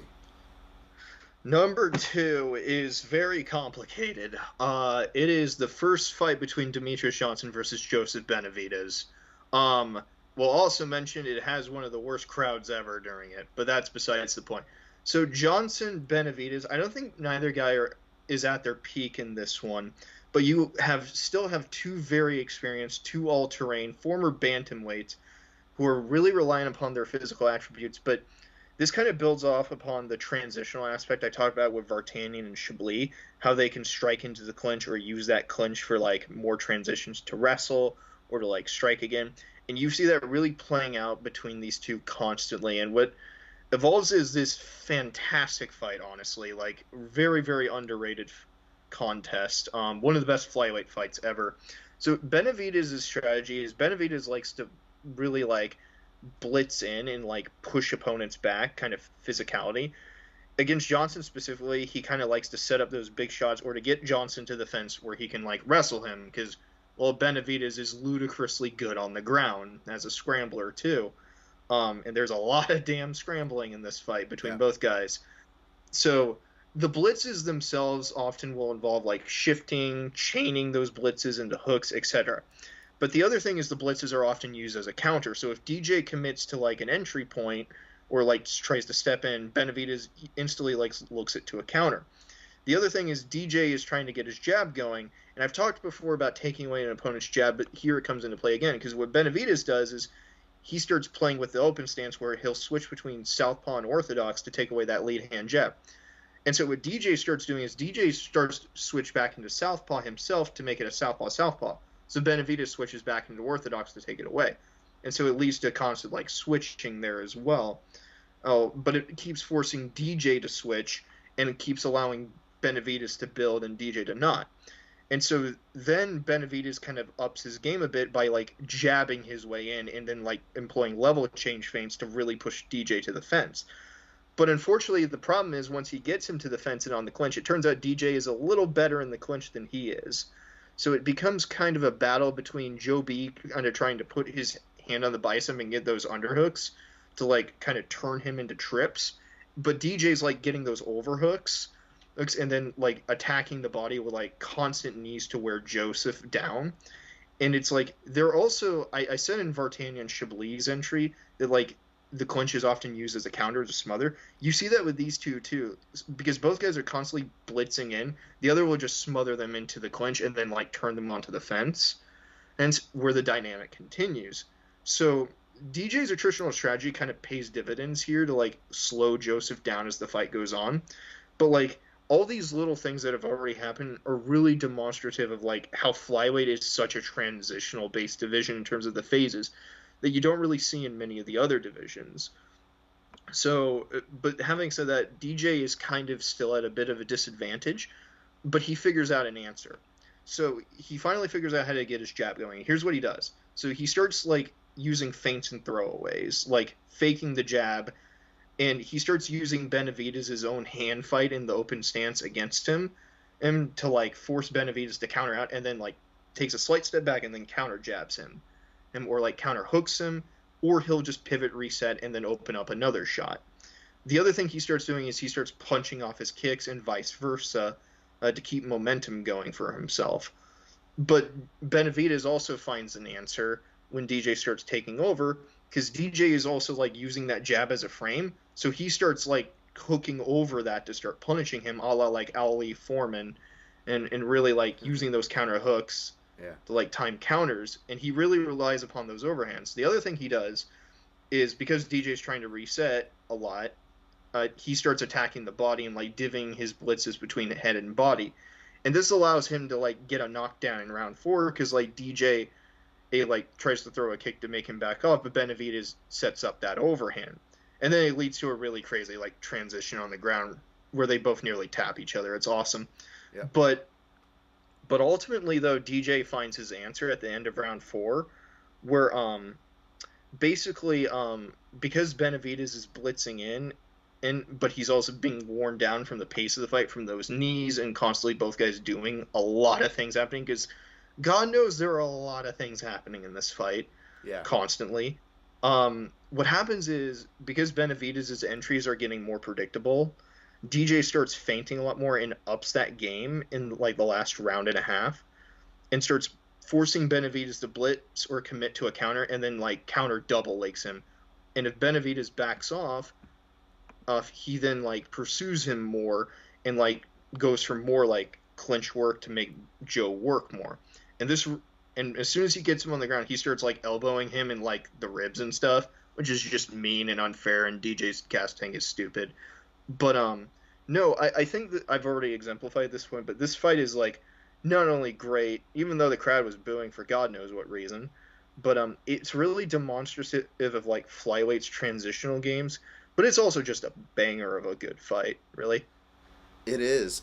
Which is this?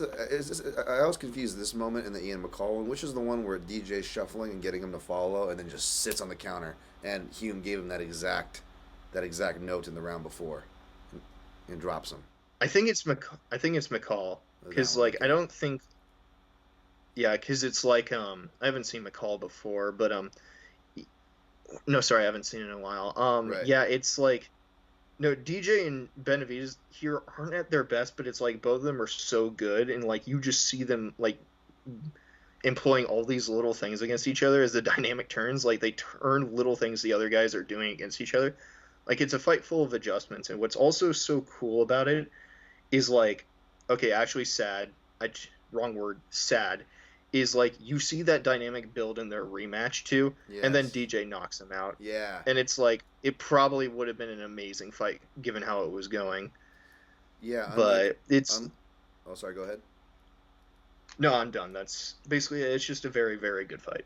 It's a very good. It's a very underrated fight. Probably the most qualified on DJs if I were to pick two because um, it's two way. Whereas like one of my favorite adjustments is over two fights. Although technically you could just do it within the one because you see him figure it out in the first, which is Dodson.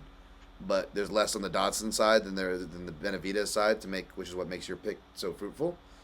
And then just as a fun, very simple, stupid dynamic, I always just thought DJ and Cruz is just kind of an underrated fun one. It was really fun live watch and it's still fun on rewatch. But as far as the context of the list, that is a really great pick, and I completely co-sign with it being on the list as well as this high, very very deserving.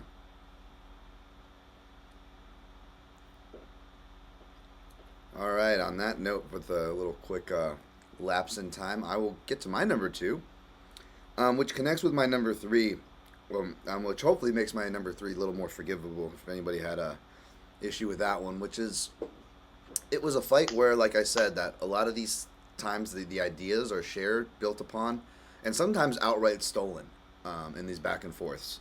And with Fitch and Silva, it was one fighter stealing it and doing it back, but it didn't work out, right? The result didn't go their way. This fight is the striking version of the converse example of it actually working, where it's more of a striking based MMA fight, and the person who stole the technique runs away to the bank with it. And it's not the guy you would necessarily think. In hindsight, maybe not a surprise, but when you put yourself within the context of 2004, Dan, we're going back to Pride. We're to one of my favorite just body punching fights with MMA fights with body punching in it because I love body punching. I love body attacks. It's something that's traditionally been absent to the point, not completely obviously, but like to where fighters like feels like only now are catching on that you can go to the body, and it's very helpful when you can't find your fighter, or if you want to set up your big strikes, or if you just want to score on a frustrating fighter, frustrate them back. And this is Takadura Gomi versus Jens Pulver. Yes, you know that was a very one of the early examples, like with the previous Pride example, an earlier grappling example. This is one of the more striking centric fights. Gomi was actually, still had a lot of his, despite, he did suffer the loss from Penn not too long ago, so he didn't have his like maybe the same vibe, but he still had a big reputation from the Shuto scene. And shoot, wrestling. He came from that, right? He kind of made his money. The Fireball Kid. He was like a Tito Ortiz, the kind of homage there with the trunks and whatnot. And he actually made a lot of his money with ground and pound, which sounds funny to most people because as he matured, he focused less on his sub defense and more on his striking, and would just get into these wars that he ended up getting subbed. So it might, again, people that aren't familiar, I know I'm preaching to the choir for most of you. Like, why are you telling me something I already know about Gomi, Dan? Like, not a lot of people might realize that, and it's good to understand the context, right? Because Pulver was the striker coming in, right? Pulver was one of the few guys, one of the only guys, I don't think Machida had this at the time. He's like the only guy, I think, at the time to beat BJ Penn, right? BJ Penn had not yet avenged his loss to Pulver at this time.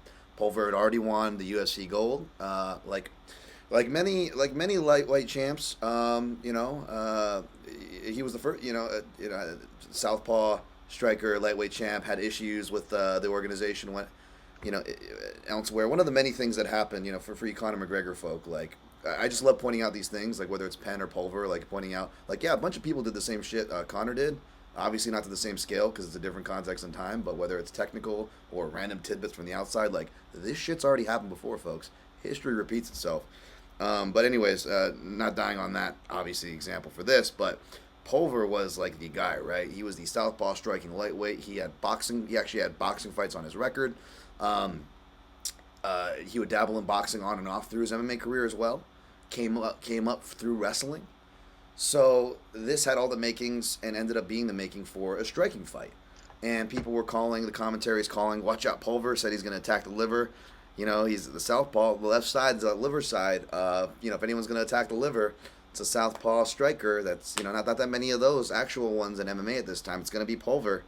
And sure enough, Pulver goes in and he is really trying to counter. He's trying to really hit that. He favors a lot of the shots that, again, McGregor actually favors when McGregor would line up against southpaws. He loved the inside slip. He loved to counter over the jab, the straight shots, which he was doing really to a lot of effect, looking to inside parry, rear hand parry, inside slip, and build off of that. Then he starts. Then all of a sudden he starts going to the body, right? Like especially when Gomi starts switching his stance and to try to disrupt those jabbing reads. Pulver goes, okay, well, what's open then? The body, right? Like I said off the top, on why I love body punching and why it needs to be done more, or body striking in MMA, I guess, right? And sure enough, Pulver starts doing that, and the commentators feel prophetic. But like I set this up with, the other fighters start stealing those tactics, and you see Gomi start having similar ideas, including like rear-handed parries and his own versions of inside slips, not as clean, but like he's got the idea. And Gomi starts doing it back, and Gomi starts ripping the body back to him. And at a certain point, one of those shots really hurts Pulver, but Pulver has a great poker face, and credit to commentary, they really picked up on it. I don't know if it was Boss or somebody who actually fought. They could kind of read that unspoken rhythm, and you see a little bit more back foot from Pulver, who wasn't too back foot in this fight at this point. He starts kind of retreating space, which is the telltale sign of a body shot hitting really well. A fighter can have a good poker face. He he doesn't look hurt. Look where he's moving, right? Look where the feet's moving. And Gomi senses that, and he starts pouring it on. And he goes to the body a couple more times, and once he knows that Pulver's hurt, he really starts headhunting and blitzing, and he finishes with a beautiful power headshot there. But the thing was, it was the body that actually set it all up. And it's like one of those things where it's like, you can give your opponent, you can interject an idea if you're not careful. That's why like fighters that want to counter someone's leg kick, I want to take this guy down to leg kick me. Well, then you want him to leg kick you. Well, how do you want him to leg kick you? Throw a leg kick at him. Because back to the Brad Pickett versus Tomas Almeida, it's human reaction to mimic. Mimicry is a human reaction, and people naturally want to mimic. So if I want you to leg kick me, I need to leg kick you. It's this really weird reverse psychology. And sometimes it works, like in this fight, it worked for Gomi, and sometimes it doesn't, like it did when Silva tried to mimic Fitch's game plan. So I felt that these were two hipster fights in different areas, different time periods, that really had both examples of stealing an idea when stealing an idea goes right, and when stealing an idea goes wrong. So there's my pick. I think to touch upon a point about stealing an idea, it's not so much that they're like quote unquote stealing idea for the sake of like simply gamesmanship, but Sure. It kind of goes back to what I was talking about a bit with Weidman Machida, which is like, okay, so Machida's a kicker. You don't want to concede kicking range to that guy, so you kick back with him too. It like allows you to get that little like area. It's like the same in like a boxing match. This guy's jabbing with me. I can't let him jab that easily, so I'll jab with him. But the idea of like stealing things, little fun tangent. My favorite all-time steal is Lawler saying, "I stole McDonald's kick." Yes, yeah. But it's great, underrated. But number one. Honorable mention. That fight's great. Yeah, not the second one, the first one, which is also a good fight. Underrated, yeah. Very underrated fight. But the idea of Pulver Gomi is also interesting because like you don't see too many like good southpaw fights in MMA, to be honest. Actually, not even in boxing either. Like, and these two guys like are consistently southpaw. It's a very high volume fight too for the time too. And Gomi kind of being more dynamic and like greater hand speed kind of gets the better of it. But like it's still it's a very good fight, as memory would recall, and I think Dan's already summed up why. But yeah, it's genuinely like I think at the time it's probably one of the higher level striking fights MMA had at the time too, because it's like you see both guys just employing different things, just trying to figure out, and you can kind of see that with like fights down the road, such as like Pulver versus Sakurai Hansen, Alvarez Hansen, etc. Years later, like you still see like guys at that level like trying to figure each other out. And so it's like these, although like many of these picks are still like maybe more recent side, especially on my part, like you can still go back in time and find like great fighters like Fedor Krokop, for instance, like one of the all-time great like performances. in like pressuring a kicker and like, because if Crow Cop's gonna kick, you kick him back and stuff. So it goes back to that stealing and like gamesmanship side. But it's like old fighters were good too, and that's really important. Yep, and that was the example that I hinted at from Pride that I was going to omit that should be a classic. But Fedor versus Crow Cop, it's from heavyweights, etc. Like it checks so many boxes, and it's been on so many of my lists. I omitted that, but you're exactly right. Also, if you want to understand why Crow Cop's game and maybe why he didn't do as well, I feel like you can kind of reverse de-engineer, reverse construct, whatever the word is I'm looking for in slaughtering that fight to actually understand more of Crow Cop. By the way. Yeah, no, that's it. That's it with my number two. I had to, me, I had to get some body punching and some southpaw action in there. And you're right, southpaw versus southpaw matchups are funny because it's not always the best striker, and not all strikers always look at their best because all of us southpaws predicate our games against right-handed fighters. I would argue that It's us southpaws hate fighting southpaws more than orthodox fighters, and for the love of God, I'm sorry, commentators, my biggest fucking pet peeve. I know people are wired to go lead hand must be left and rear hand must be right, but can we stop calling fucking southpaws rear hands right hands? I feel like that mistake happens way too much, and it's only corrected half the time. And even when it is corrected, it's still fucking annoying. Sorry, side tangent. That's okay. Yeah, I will say the best southpaw fight in MMA history is Hendricks Lawler 1, and the only reason that's not on this list is because it is a war and a half. It is. Yeah. TFS also made a commentary over that. I'm included. We also have an article, and I break down why that fight's amazing. But great selection, great shout. yeah, that's probably the peak of like southpaw fights in MMA though. But yeah, I don't have much else to add about Cool. Pulv or Gomi. It's really good. Well, it's number one time, man. Well, what made your number one? I'm really interested here. Number one has to involve a fight that elevates your opinion of. I think when I made this fight, I had a couple of caveats. One, I don't consider these quote unquote my top five like best all time two-way technicals, or even the five highest level scientific fights in MMA. I think that's a very, very subjective kind of category. But number one is kind of an exception because it has a very, very good argument for being that. It has to be a fight where you see both guys employ like the highest levels of gamesmanship, adjustment, and it elevates like both guys' standards and your idea as a viewer of how good they are. It's close, it's competitive, it's great. It employs everything that I've already been talking about as far as like showing how good fighters are. And I am of course talking about Israel Adesanya versus Yoel Romero. Just kidding. So the true number one is Alexander Volkanovski versus Max Holloway 2. And I don't think I could pick a different one. This is also a fight I've written an article over. I've actually written an article about both guys. Both of them I'll eventually put on TFS, but they're on my blog.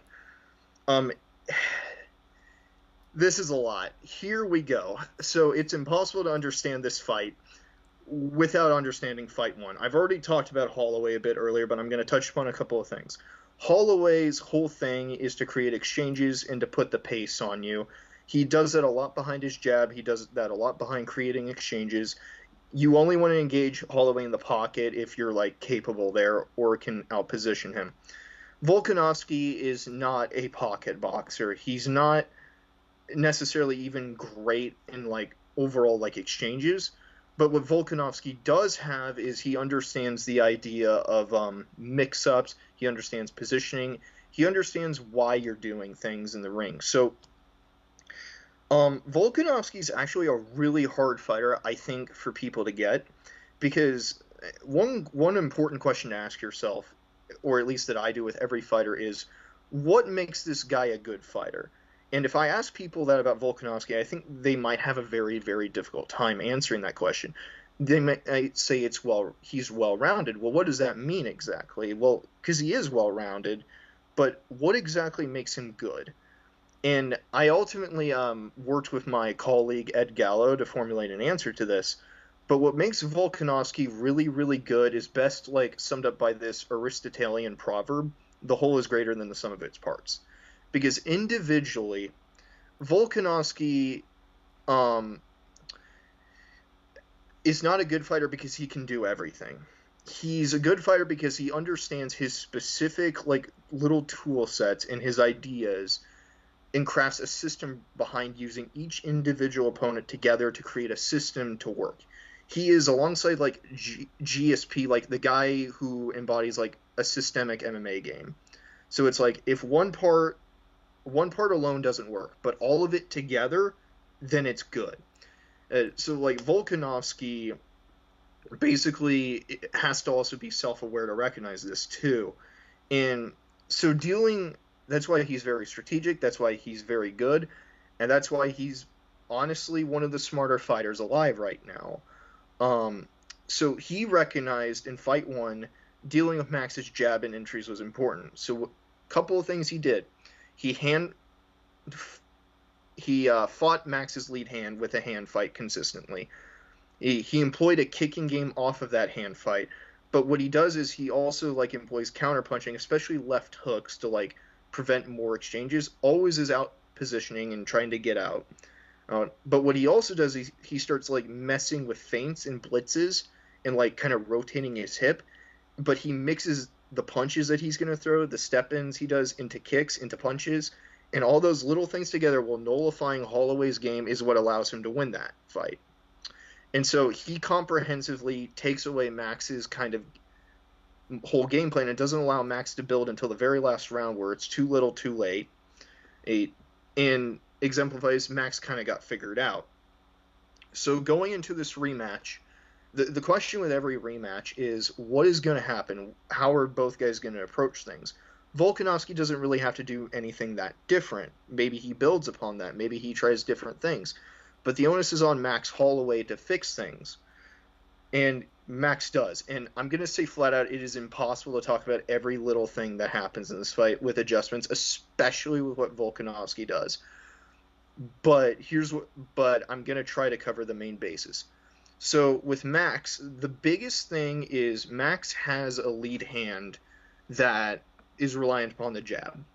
And the very first thing you'll notice as soon as you watch fight 2 compared to number 1 is Max is no longer standing that square and like planted.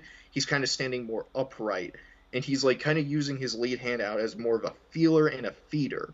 So there are a couple of reasons for that. He's standing tall, so Volkanovski's like leg kicks can't reach him that easily. Instead Volkanovski has to step in to like get closer. The other thing is Max is faking throwing the jab and instead using that lead hand as like a feinting like feeler and feeder. He's still getting the range down. He's just not building into like combinations at distance instead. And what he does instead is use that lead hand to create a kicking game. Because if Volkanovski's going to kick, it's like, I'm the longer guy. Why the hell aren't I kicking him too? And so he starts attacking the body with kicks. He starts setting up kicks on the outside and getting Volkanovski moving back. And he exploits one of the big problems of Volkanovski's game. Volkanovski, although he's good at recognizing what to do and when to do, he can back up in straight lines pretty easily. And Holloway takes advantage of that, and that's how he sets up like that big knockdown with the head kick, because he like employs that lead hand and then sets up that head kick. But that's not all. Because of that taller stance, Volkanovski has to close that gap, like I said. Volkanovski is super reliant on blitzes and like hopping in, especially behind hooks. And so what Holloway does is like, so I can't create exchanges with you basically like staying away from me. So I'll just make you come to me instead to create those exchanges. So as soon as Volkanovski jumps in, Holloway on the hair trigger hits him with an uppercut left hook. And those are in particular a great choice because the uppercut against a shorter opponent and a left hook's a great punch to chain off of an uppercut. And that sets up the second knockdown and also lets him control like round 2. But basically like Holloway has basically taken Volkanovski's expectations of like his previous game with the hand fight with that lead hand and all the kicking game and turned it against him. And I shouldn't have to say why that's impressive, but I'm going to anyways. Because with MMA especially, you have fighters who like maybe get comprehensively figured out. But sometimes you see guys who go back and reevaluate their games in like maybe the upper levels of say like boxing or Muay Thai and wrestling. And what they do is they see what didn't work for them and they see what the other guy did and they allocate their approaches to face that opponent again and to exploit their expectations. And that's exactly what Max did. And that in itself is super, super impressive in its own right. What's equally impressive is that Volkanovski created adjustments to get back into this fight. And there's a lot. And it's hard to really get that. So to add a slight addendum, specifically, Volkanovski is someone who understands what he can and cannot do and executes accordingly. So he basically has limited options at this point compared to previously. It's like, I can't blitz in, I can't kick that with that much space, I can't really have too many options here. So the question is, how can I get better options than the options I have? And instead thinks, how can I get better options with what I have? And so he starts employing little different approaches. So first and foremost, he solves the problems. Instead of backing up in a straight line, right, he starts moving side to side. But he also starts playing with Holloway's like footwork a bit, where it's like, okay, Holloway wants to set so he can kick and basically push me back. So I'm going to move side to side, and I'm just going to hand fight with my lead hand, or I'm going to shift into southpaw and fight with my lead hand from that position to constantly like keep him occupied so I can get out if I get cornered. I'm also going to use that side to side movement to keep like redirecting and force him to reset and keep having to turn. And every time he turns, I'm going to use that to hand fight and set up an opportunity to strike him into a kick, into a punch, etc. The other thing is Volkanovski starts employing his jab. And Volkanovski has a really underrated jab, really, like when he gets it going, because what he does is he'll start like feinting with it, and then he'll just step inside and pop it out. Like he uses a gazelle jab a lot, which is like where you hop in and jump in as a blitz, but you jab instead. And that's a great idea since Holloway's like so planted in order to set up those uppercuts. The other thing is like he instantly will get out as soon as he jabs, but he's constantly turning Holloway. He's employing more feints, he's employing fake blitzes, jabbing to draw those counters, and has formed like a whole new system of offense off of that. Because as soon as one thing works, he's changed it into the next thing, into the next thing, into the next thing. And this eventually gets him back into the fight. But it isn't enough to solve like all of the problems Holloway's putting on him. So what ends up happening is you get tons of back and forth little adjustments for the rest of the fight, and there's so much to even cover. I'm just going to give a few examples. So Volkanovski's jabbing. Max Holloway starts pulling off like inside slips to cross counter. So Volkanovski starts pulling back to counter jab him again and again, or varies the rhythm of his jab. But when Volkanovski steps in to like set up those blitzes with the jab, instead of like counter hooking off the jab, instead of counter hooking off the uppercut, Max starts counter jabbing instead to catch him since Volkanovski's going straight back. Like, the other thing is when Volkanovski jabs, Holloway starts catching it with his rear hand to counter jab him back, or like counter jabbing to the body. Holloway starts faking like little knees to set up punches off of them, or like kicking off of punches, vice versa. Volkanovski basically uses like starts to draw Holloway's combinations to employ like clinching, and then gets inside trips. Sometimes like he'll use the hand trap to start targeting Holloway's lower calf instead. He'll fake level changes to hit like left hooks to the body as he turns Holloway. Non-stop stuff happening, and it ends up being really close, a notably controversial decision. But I think the one thing that you can say without a doubt is that this is a super high level fight. And frankly, if you're overwhelmed just hearing all this, I understand. I don't know everything that happens in this fight, but I don't think I can name many fights in MMA, if not any, where I have come out more impressed in recent memory with both fighters. Yeah, man, I feel like I had Gallo over here telling you guys to sign up for the Patreon so you can watch the visual aid, because I feel like, we needed the visual aid for that one because there's so much good stuff there. Basically, sorry, I haven't eaten all day, so my stomach does a thing where it just eats me from the inside, and I get lightheaded. I almost pass out multiple times. So if I'm making faces, it's because of that. And in the effort of getting through, basically, I thought it was great notes on the Holloway adjustments, which aren't talked about too much. I know you guys have done a lot of content, and I try to listen to you sparingly because I'm like one of the people, like Ed Gala says, who, like, you support us, but don't listen to, or you listen to the audio. It's because I'm constantly doing a bunch of stuff all day that I need to listen to audio. Podcasts are a great thing of that, you know. And sometimes I can listen to like fight Is Ed interviews. picking on you? Because I'll have a word with No, him. no. He's not. He's not. I'm just saying, like, I'm totally that guy because I'm more like audio person, anyways. I don't know where I'm getting at this. See, there's so many. I'm trying to restring the point. I was leaving breadcrumbs because you're leaving a lot of great breadcrumbs there. So basically, I'll just say that, like, oh yeah, that's what I was gonna say is I try not to intake too much because I feel like, don't get me wrong, like imitation is like often the biggest form of flattery. So like, if I'm sure it's happened with you guys, where you guys will come up with a term, you'll see other people use it. I know that happens with Jack Slack. Almost everybody and their mothers. I feel like, you know, like I think Mummy Guard was one that was coming around. I'm like, and I love Jack Slack, by the way. I think he's amazing. Like I put like him, Ryan Wagner's of the world way up there. But because of that, I try not to listen to them because I don't want to bleed through. Because everyone does mimicry, especially if you have like fucking Tourette's, literally. You will literally just mimic how someone sounds, you can't get them out of your head.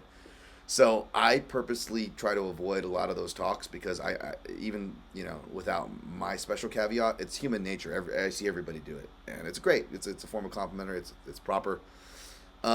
So a lot of this conversation is great because you're actually enlightening me, and I'm like listening to the notes on Holloway's stance, and I'm like, yeah, you're right, because that's probably why his head kicks was able to kick it off the same side and able to throw those shots a lot easier because he wasn't so weight dropped.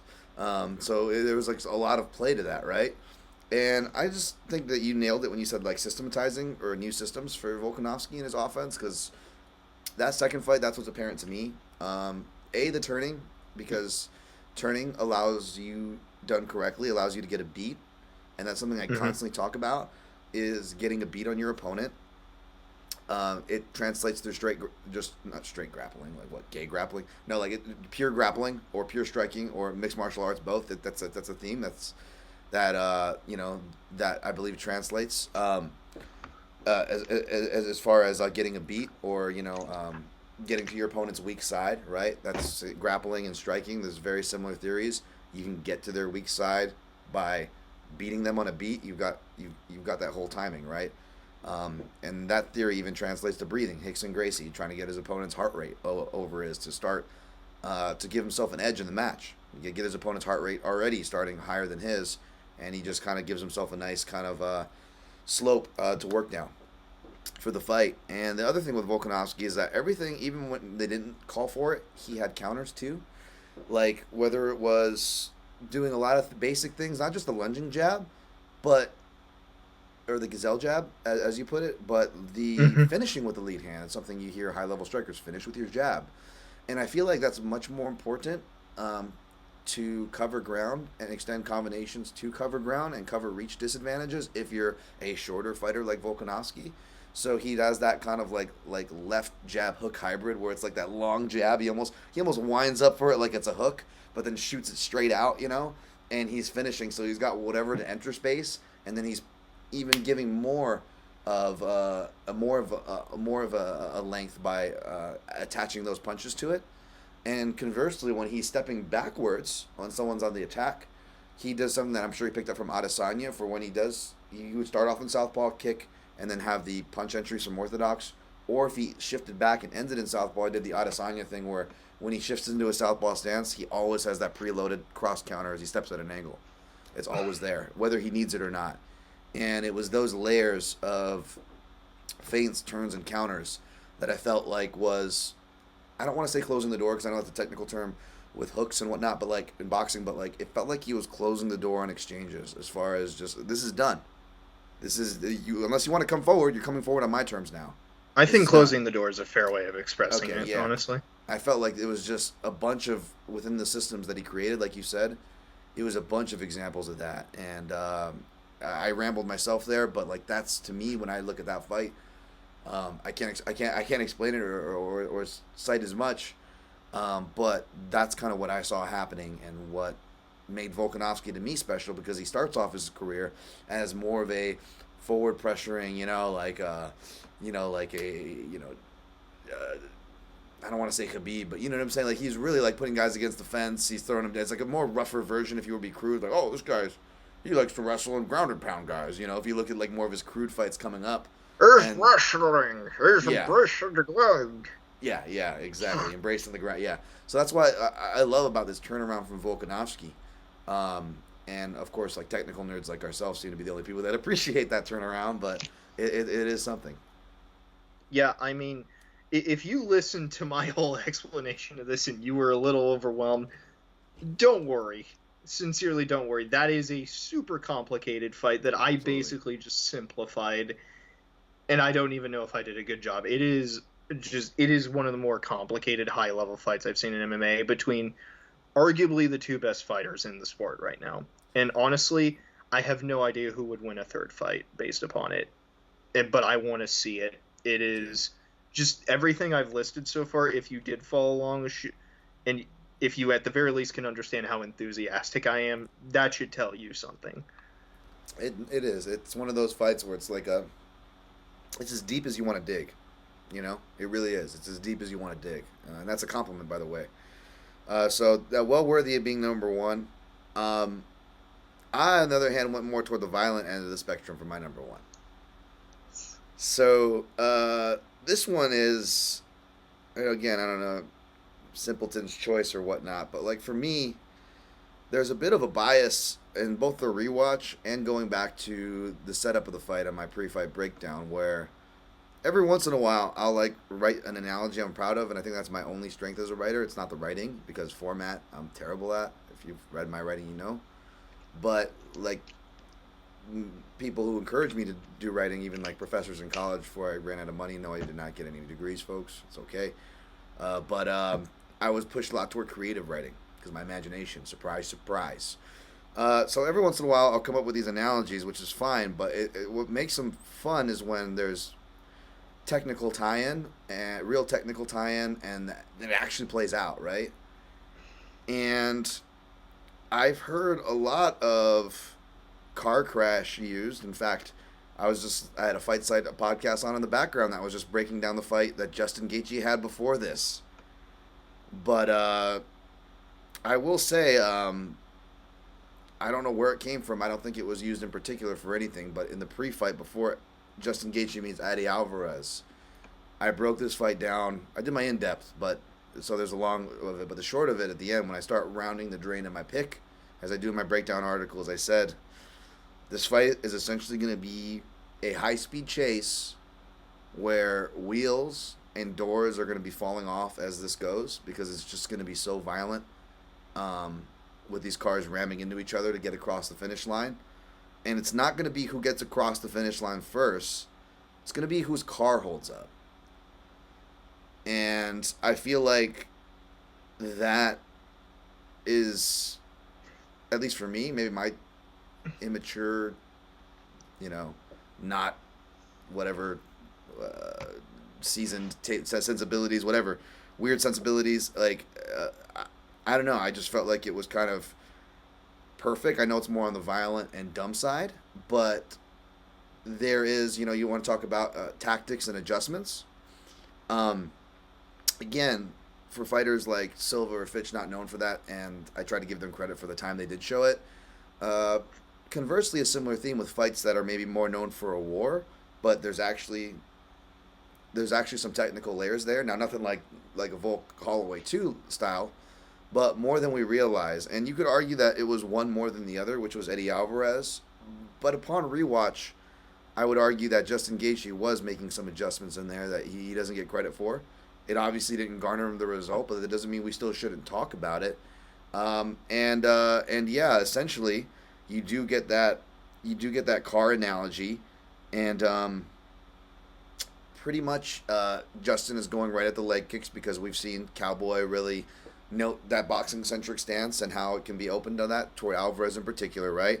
Alvarez can also be caught cold, which is part of the reason why I actually picked him, because if it came down to my analogy, at that time I thought that Gaethje was the more durable car. He had been rocked and almost finished in fights before this, but he hadn't, whereas Alvarez not only had, but he was like getting caught cold early and not recovering, like with McGregor or with Poirier, so there was a lot of doubt. That, and also this is one of the few fights where it was like Not quite as scary as the time where I ran into Hector Lombard and he got my number and terrorized me. But like, we had Justin Gaethje in the studio before this fight, and the whole time I'm wondering if he read my breakdown and knows I picked Michael Johnson to beat him, because he was giving me the fucking death stare in the studio the whole time, and I know this because I'd be like, I'm gonna walk over here now on the other side, and he's on camera with the interview. There's no way he's gonna pay attention to me, or give me a death stare, and if he is, I know he's looking at me now. And sure enough, no matter where I walked, as I was background working cameras while the interview was going on in the studio, motherfucker was giving me a death stare, and I'm like, I'm not picking against Justin Gaethje. So maybe that's why I picked him. And then by the time the Poirier fight came around, I was like, fuck it, no, I was right about Gaethje and the southpaws, and southpaws could counter, and Poirier had enough of examples from both Johnson and Alvarez of what to do, that even though it was one of my favorite fights of all time of that year, this is why I picked Alvarez versus Gaethje over that, because it's more impressive, because one guy, arguably, you could argue maybe has a better fight. The other guy shows the keys to it, but right in the middle here is this sweet spot that is Alvarez Gaethje, at least for me. And it's one of Eddie Alvarez's best performances, where he knows he's going to get hit in the leg, and he says in the post fight that he's like, we actually trained southpaw for this, knowing that one of my wheels was going to go bad. He knew that it was going to be a car crash analogy too. And secondly, he also had his sparring partners go at him, and a way to take care of that, as he says in the post-fight interview, was going to the body. Again, another underrated thing, going to the body in general on face value, but for more purpose and specifics, going to the body to stop pressure, right?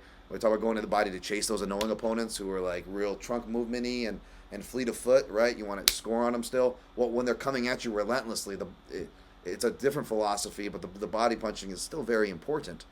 And you see Eddie Alvarez really start leaning on that early.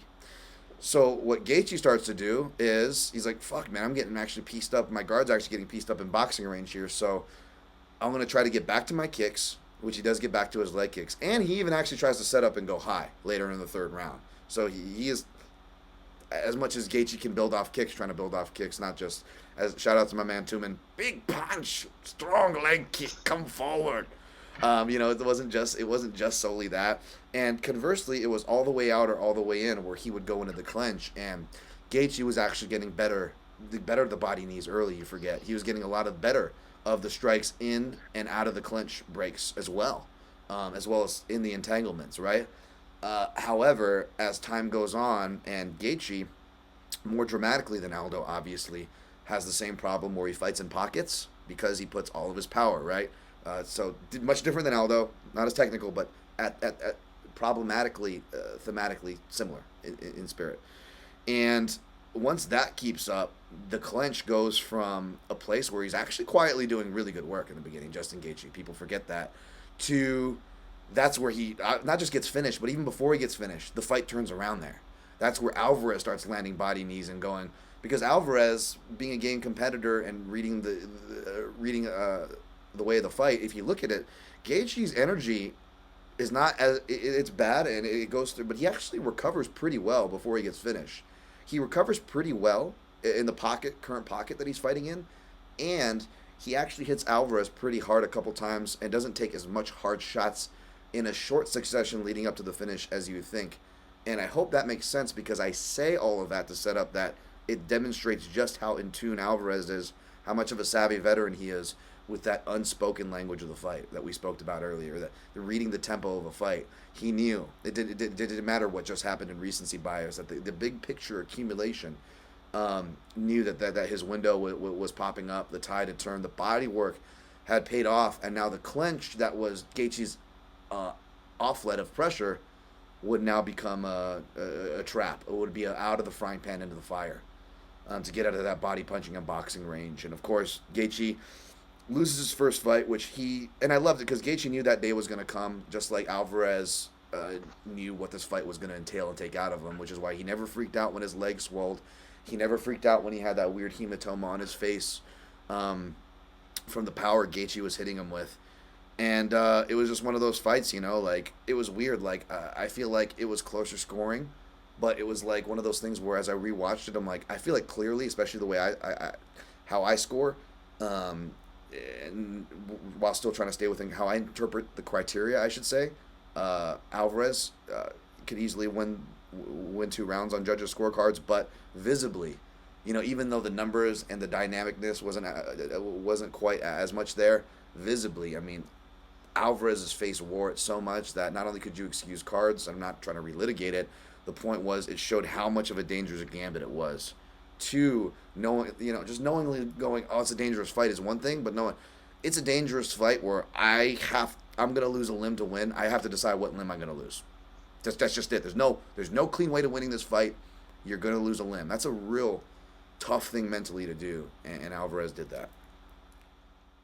I'm gonna totally shill out for myself for a second. So for the FightSite.com, we recently did a series for our 200 patrons, top 5 fights in UFC history. Number 5 was Eddie Alvarez, Justin Gaethje. I wrote an article breakdown, and I'm glad Dan here broke down the clinch entry because that was very, very important to that fight. So the whole premise of that is basically Alvarez starts by out fighting, and he quickly discovers Gaethje's like pressure footwork and ability to cut the ring off and set up counter hooks off his high guard is really, really dangerous. So even when Alvarez engages in the pocket, Gaethje makes him like realize I have to mind my P's and Q's. Like Poirier had to realize that too, that it's like I'm better in the pocket than Gaethje, but I have to be careful because he's very accurate and he's very, very, very powerful. Oh, and so those few things force Alvarez to adjust, and like the body shots are one thing, but the other thing is how Alvarez uses his jab to control range a lot. I talk about this a lot in my article, and so what Gaethje starts doing is jabbing back with him, and then using that clinch, because what he'll do is he'll jab and he'll turn that into a single collar tie to bring him into the clinch and then knee him. And like Dan said, yeah, Alvarez had to make that decision.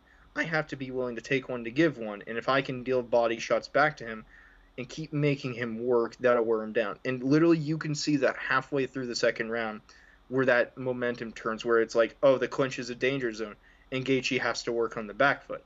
And he still finds a little way to hit Alvarez back by framing into leg kicks, but like it basically becomes about like, hey, is his leg gonna die or is his ribs gonna explode? And the answer is nah, knee to the head. So neither of those. So this fight was a failure. But yeah, so that yeah, it's a tremendous fight. It's not really like a two-way technical, but as far as showing technical skills in like a firefight, I mean, yeah, it's tremendous. It's a very high quality fight, and I've talked about veteran savvy a lot. That is one of those, but it also demonstrates like how tough Gaethje is to actually beat. Something I'll vouch for because I'm really biased for him, but Alvarez is one of my boys, and if someone had to beat him the first time, it's like, yeah. And also, Trevor Whitman's face at the end is like, so this is what it takes to beat my monster. Imagine what happens if I turn him into something really good, more than he is. And it's like, but yeah, I that is a great fight. Well, I have a new take on that smile too, because what I heard too as well was that Trevor Whitman was really trying to impart things that would save Gaethje, and that we would see him adjust more to of the countering back foot Gaethje right of late. But Trevor is really trying hard to impart those things. It's just Gaethje isn't listening, and Gaethje even in interviews after this would say that he had to, Trevor's been training him to do these things for a while now. It's just that he was just obviously stubborn and needed to go to the point of losing to actually learn those lessons. So I found it real interesting sub-layer of if you listen to the corners and you just see the proper tools, which is why that Whitman, I'm guessing, is why he's not surprised when his man goes down, because he was like, I told you, now this is where you learn. And you almost see that on his face. And yeah, it's not like super technical, but I think I'm more, like I said, I'm more leaning and cheating with my my car analogy, because when we talk about tactics and adjustments at a high level, man, this fight is just, it feels just, it's really crude, but it's raw gambling, baby. It's raw gambling with your body parts and using highly skilled, highly violent stuff, obviously. Hence Eddie Alvarez saying this fight was about the violence, and again, a lot of ways that this fight could make a lot of lists. So maybe Not the best to make an excuse for, but I don't know, man. When I kept running it on my list here, it kept rising to the top. So there it is. We both cheated. I did Vartanian Chablis earlier in the first 10 minutes of war, so this counts. Yeah. It's okay. It's okay. Nice. All right, so I'll wait to recap our list, but I want to jump over to listener list so we can get on out of here, and then we'll touch up on anything they missed. Sound good? Mm-hmm. Okay. Let's see. Trying to get through all my. Like I told Dan, I made a mistake about tweeting about Bruce Lee. You know what that does. You know what that gets. So I gotta parse through some things real quick here. All right. So we got Hey, Hax gave us a shout with the Dan Gang there. Shout out to Haxerized from your site. Haxerized, the man who actually wants to be a VTuber. None of you probably know what that is, but that's okay. I don't know, man. I'm a fucking borderline boomer at this point. So at TSOV Pod, The Sound of Violence. Shout out to those guys. They just hit their 200th episode. By the way, that's big. All of you subscribe to them. They do good work. Very good. Can I pick the UFC lightweights in the 2001-2002, specifically Jens, BJ, Eve, and Cal and Din tourney matchups? They were all gritty, action-packed, and surprising every time. That's an old school shout, man. That tournament especially. That Cal Uno, that forgotten fight, the draw that BJ Penn and Cal Uno had, that Penn still should have won, but it was a very technical fight. And I would say Matt Serra, BJ Penn in that tournament that you cite, had some deceptive layers. Again, you got to be watching within the context of that time. But we're watching both guys do more leg kicks than I've ever seen Matt Serra or BJ throw in their whole career. They throw in that fight, by the way. Really random note. Let's see here. CJ Good at Fight Game Picks. He says Masvidal Larkin. Okay. Masvidal Larkin's fun because you see a lot of that transitional stuff, especially the third round. The third round's really fun because it's kind of a battle between like Larkin's leg kicks and Masvidal drawing counters, and then it becomes this crazy clinch battle in like round 3. Very fun fight. Yeah, that clinch battle was so random. I think I was at that one live. That was Garbrandt Almeida. Whitaker Romero 1. I love it. Again, I wanted to go with 1 or 2. They both have those different kind of narratives, and again, I'm a sucker for Whitaker Romero 1 was my fight of the year for that year. Because I'm again the reason why Alvarez Gaethje is my number 1. I'm a sucker for when things are falling apart, people, and they have to find ways to go. Whitaker Romero 1 was kind of an honorable mention for me, but I don't think it has as many layers as some of the ones I mentioned. Whitaker Romero 2 has a lot of layers, and if you want to know what, you can read our fight site breakdown of it. Yeah, I actually wrote Whitaker Romero 1 and 2 honorable mention, but I put a circle over 2. For this list because I felt that would apply more, if I had to pick between those two. Of course, I omitted that, like a bunch of others, but that I could have maybe made an excuse for. Aldo Holloway 1, which we've kind of talked about ad nauseum, despite not being on the list. I clearly wanted that on my list. I would have had 2 on my list, but I didn't want more than 1 name. Yeah, I know what you mean, and Jan Aldo, which was a great one. I was counting for you to have that on your list as well. I'm glad you did. We talked about that. Mm-hmm. Fedor Krokop was the other one that I omitted. That would have been on my list if I was even attempting to do some kind of definitive for class. Yeah, I consider that. I consider that kind of more of a performance side than like a two-way technical, but that's okay. Yeah, true. I mean, it's because it's just kind of one. It's a big moment though. It's a one basic dynamic kind of drawn out and just more of a classic lesson upon those terms. So yeah, I get what you're saying. Cater Burgos, he says that's a good shout. Oh, Cater Burgos was an honorable mention. It's a good fight of one of the favorites of my coworker Saram, and it's a fight I totally could have done, but I didn't. Yep. Yeah, that's hey, shouts to Shriram over there too. I feel like him and Ed, man, those guys are like marathon podcasting over there on your guys' site. Yeah, passive Ed and depressed Saram. Yeah. Great, the world's greatest duo. Hey, like the co-host from last show, Chris Rennie at Rennie MMA, Weidman and Machida, which we covered, and Rose versus Joanna. I'm assuming he means the second one, which, that's a pretty good one. It's been a while since I've seen it, but Yeah, it's a pretty good women's MMA fight in terms of like some technical depth. Another one I was there for live. I would have went with, and it nothing to do with Rose, by the way. That's a great pick. I still probably maybe would have went with the JJ Andrade, but Andrade, not the most adjustments, but she just provided so many of things that allowed JJ to solve things in beautiful ways, from kicking going backwards, single legs to stand, so on and so forth. It's a really good one. You madman trying to pronounce her last name. Andrade, and Jacek, which one? The latter. Oh, okay. Yeah, I know. That's weird. Yeah. At least I'm not doing like a Goldie. Yon J Jack. Mark This Fellows. is Joanna Jacek. Dude, Mark Fellows, who looks like he's got a Sound of Violence avatar, Abby. That's awesome. Avatar Abby. Wow, redundant. If I had to choose one fighter who best ribbon, that's Tank. He's talking about things. Tank Abbott versus John Matua was technically a fight, right? Most barroom ballers would be proud of Tank's sprawling takedown defense, power shots, and assassin-like accuracy in the final few head strikes. I don't think we can disagree with that. Truly That's a scholar. Again, see, that's what I love about these top fives. You can really justify almost anything, really. You can really get creative here and bend it. Goose at Atlas 8, Aldo Mendez 2.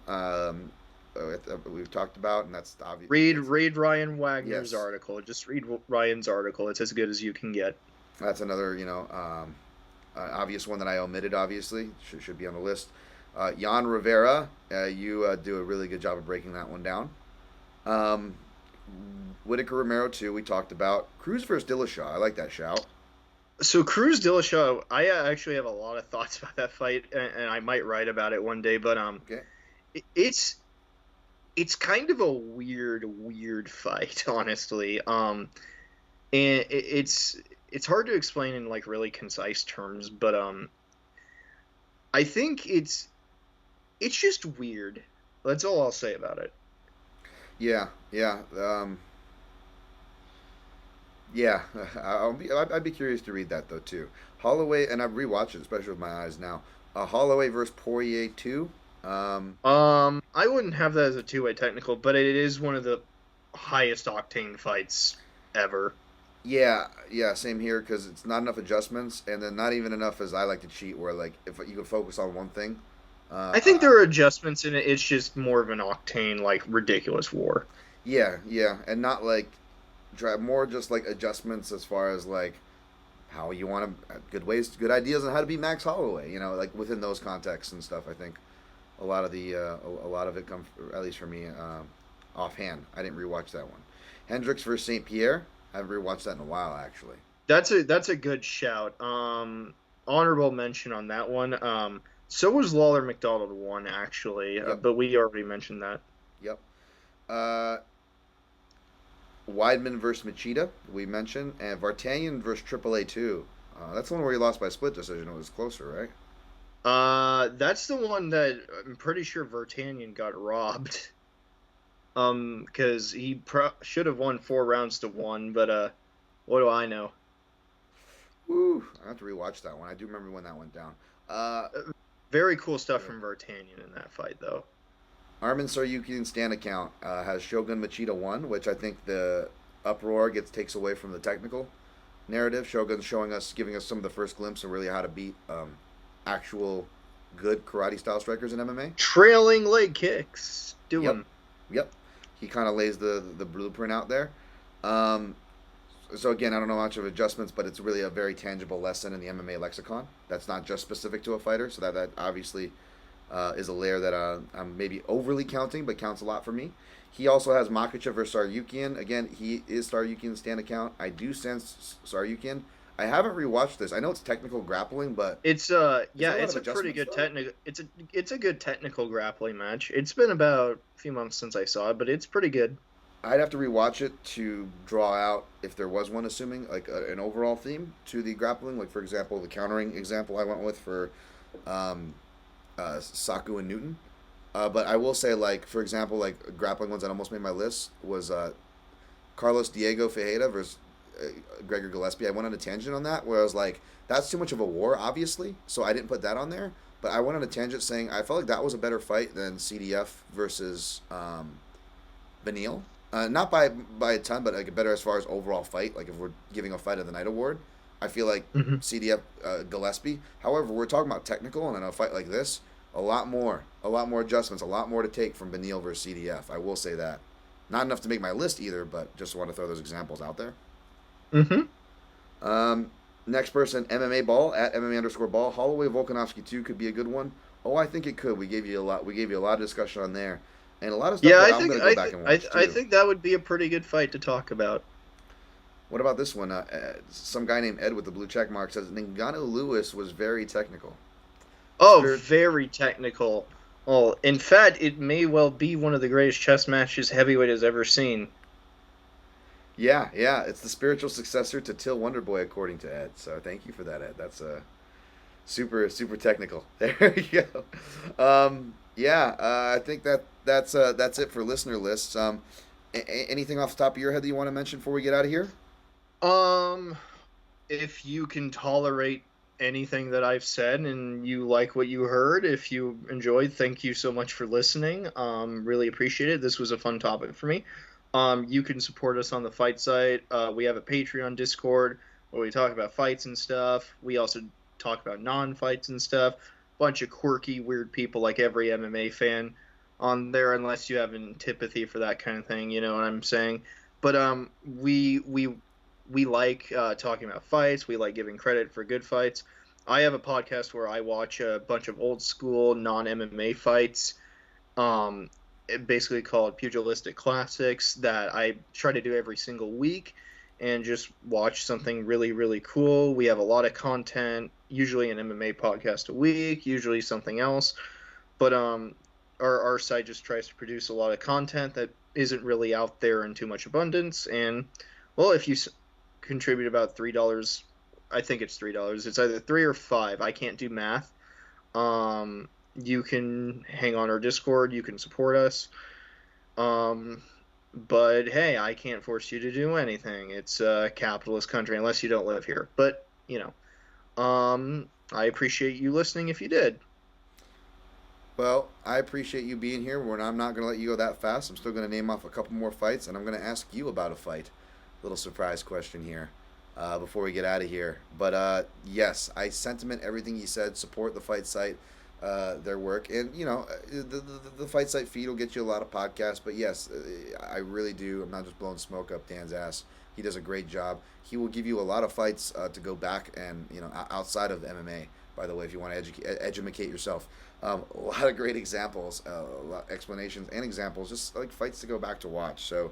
I definitely sentiment that. I'm just gonna go through the stuff that I wrote on my list because no one mentioned these ones, and maybe I should have put some of these on with the way some of the now that I'm thinking back on this. But for me, a lot of these were too slow.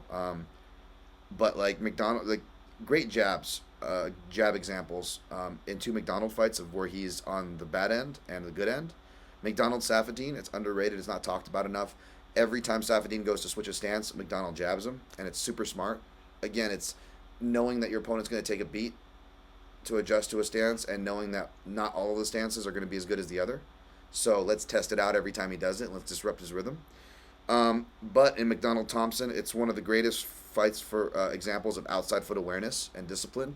You can literally just watch Stephen Thompson's feet / their feet / specifically for the outside foot position. And Thompson disciplinedly literally takes it for almost the whole 25 minutes straight and takes away aside from McDonald, being up in his head, recently getting his nose smashed, it really explains a lot of why he is so gun shy in his head and kind of lost at piecing his game together. Anything on those two? I wouldn't have had them, but I think they're like interesting topics in regards to Rory McDonald's career. Yeah, But that's a longer discussion. Again, then that's more just not too much two-way technical, but it's just more of a technical lesson being drawn from that fight that I will often reference technical that fight. Technical lessons and performances are also interesting to talk about too. But yeah, that's a different topic. A lot of them came through trilogies. Again, I was not just preparing for like 2 top 5s this week, but also had to do a third top 5, which was a trilogy thing that's not yet released for Junkie. So I was seeing a lot of this with this topic in the back of my head. It seems obvious to state, but like trilogies, we're going to see the 2A technicals probably happen a lot more because these fighters have a longer way to figure each other out and adjust. So you got like Sam Stout versus Spencer Fisher trilogy, where it's essentially Spencer Fisher or Sam Stout figuring out that his left hook actually works really well against southpaws. He just needs that his fight, is not fight IQ, his fight experience and his takedown defense to catch up to him, to deal with the southpaw Spencer Fisher, the vet savvy.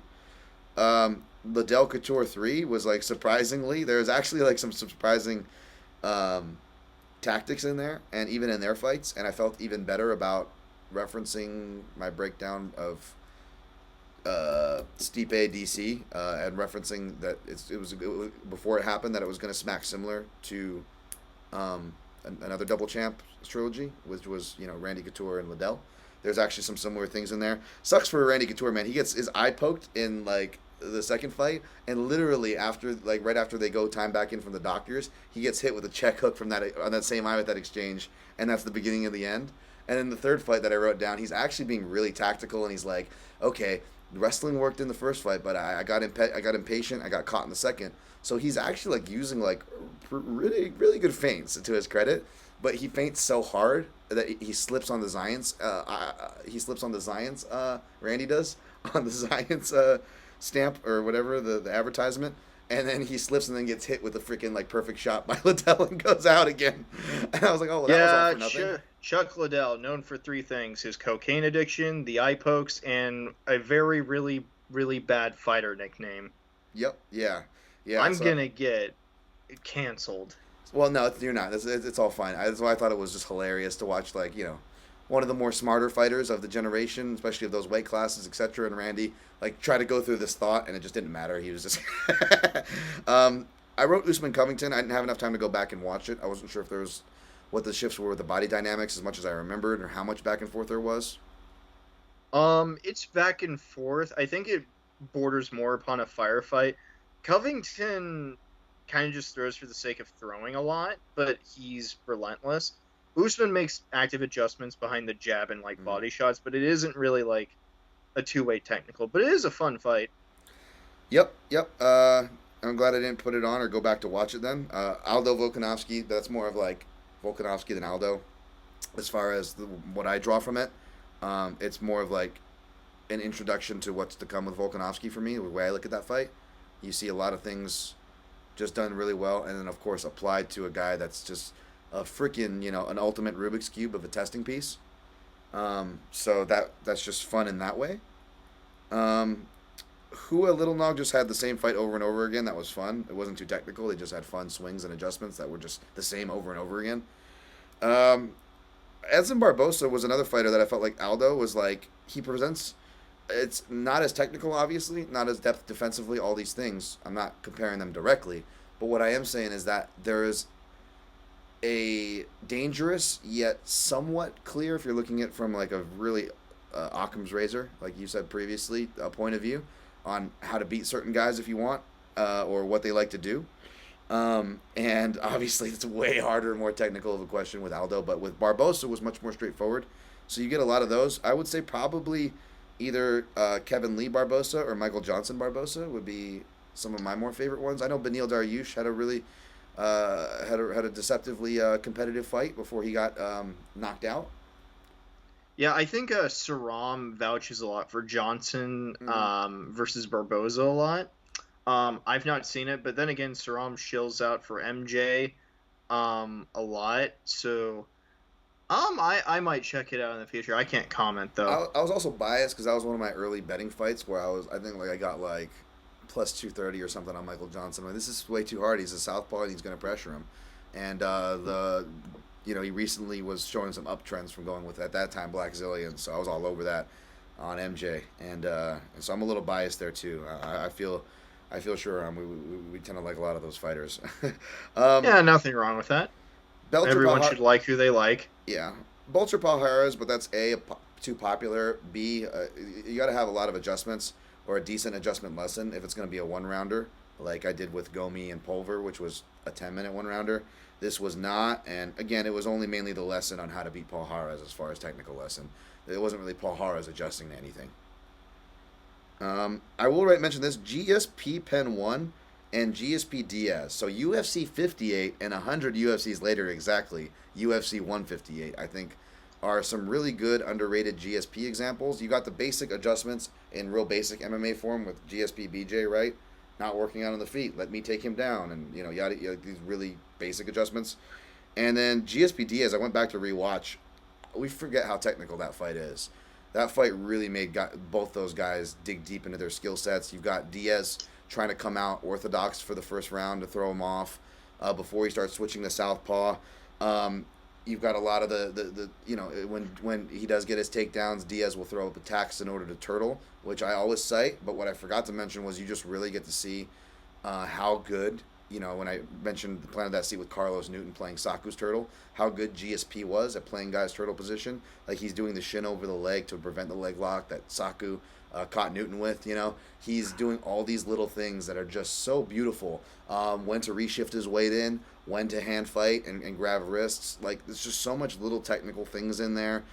Both guys find certain success going to the body, and they take turns taking that idea from each other of going to the body to open up their other strikes when things aren't working, which especially I like that Nick Diaz does. He actually lowers his stance, starts punching to the body more. Coincidentally enough, in the third round, I believe, defends like 3 takedowns and is able to get some momentum going for him. Like there's so many layers that it made for emotionally. We were wanting so much. It's our favorite fighters, the build-up, Diaz 209 in his prime. We thought it was going to be this crazy action fight, and we're hoping for that, the return of those kind of fights for GSP. So maybe it was that disappointment, but this fight clearly close to making on the list with how much as I'm talking about it. No opinions on GSP Diaz? It's been too long since I've seen it. I will say, I'll get crucified a bit for this, but Condit Diaz is actually kind of an underrated one, believe it or not, in terms of like both guys showing things. Condit Campman 1 and 2 are also pretty fun. Oh yeah, Campman super.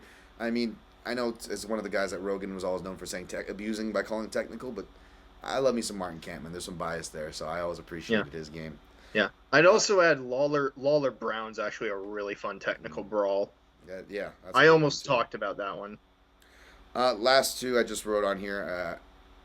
Haas Dawkins just really reminded me. Was really reminding me of a fight like it changed my body work, but I don't know why I wrote that down. It wasn't really two-way technical, but Haas really fought against type for that one.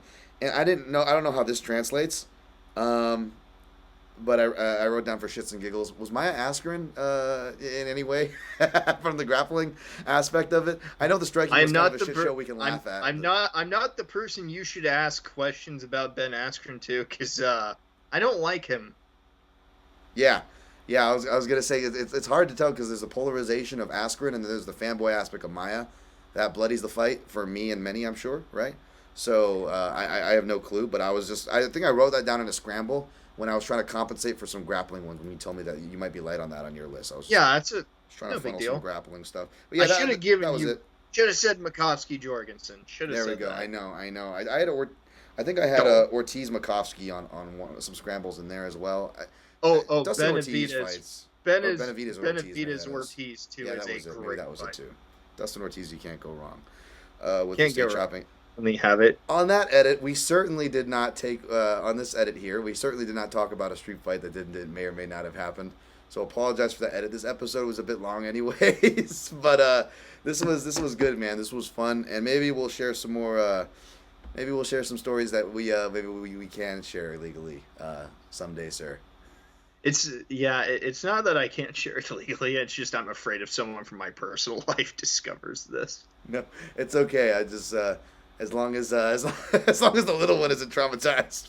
Listen, the little one's fine. I'm already indoctrinating him into being just like me, a sociopathic narcissist. Oh my God! So Here we go, folks. Well, thank you for making time in that busy schedule, a sociopathic narcissist, to come on this show. And no, just kidding, man. You're obviously one of my favorites, man. You're somebody I appreciate in this space for many reasons, sir. So thanks for coming on. This was fun. A lot of technical talk, but hopefully we gave you guys some fun fights to really go back and look at. So. All right. You can find him at typewritingda for thefightsite.com. That's thefightsite.com.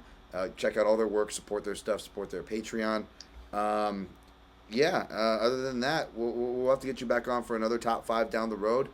This has been fun. I'm sure I'll have some of your cohorts on soon. And until next week, or not to timestamp this, you guys have a good weekend. Be safe, love your loved ones, and always protect your neck.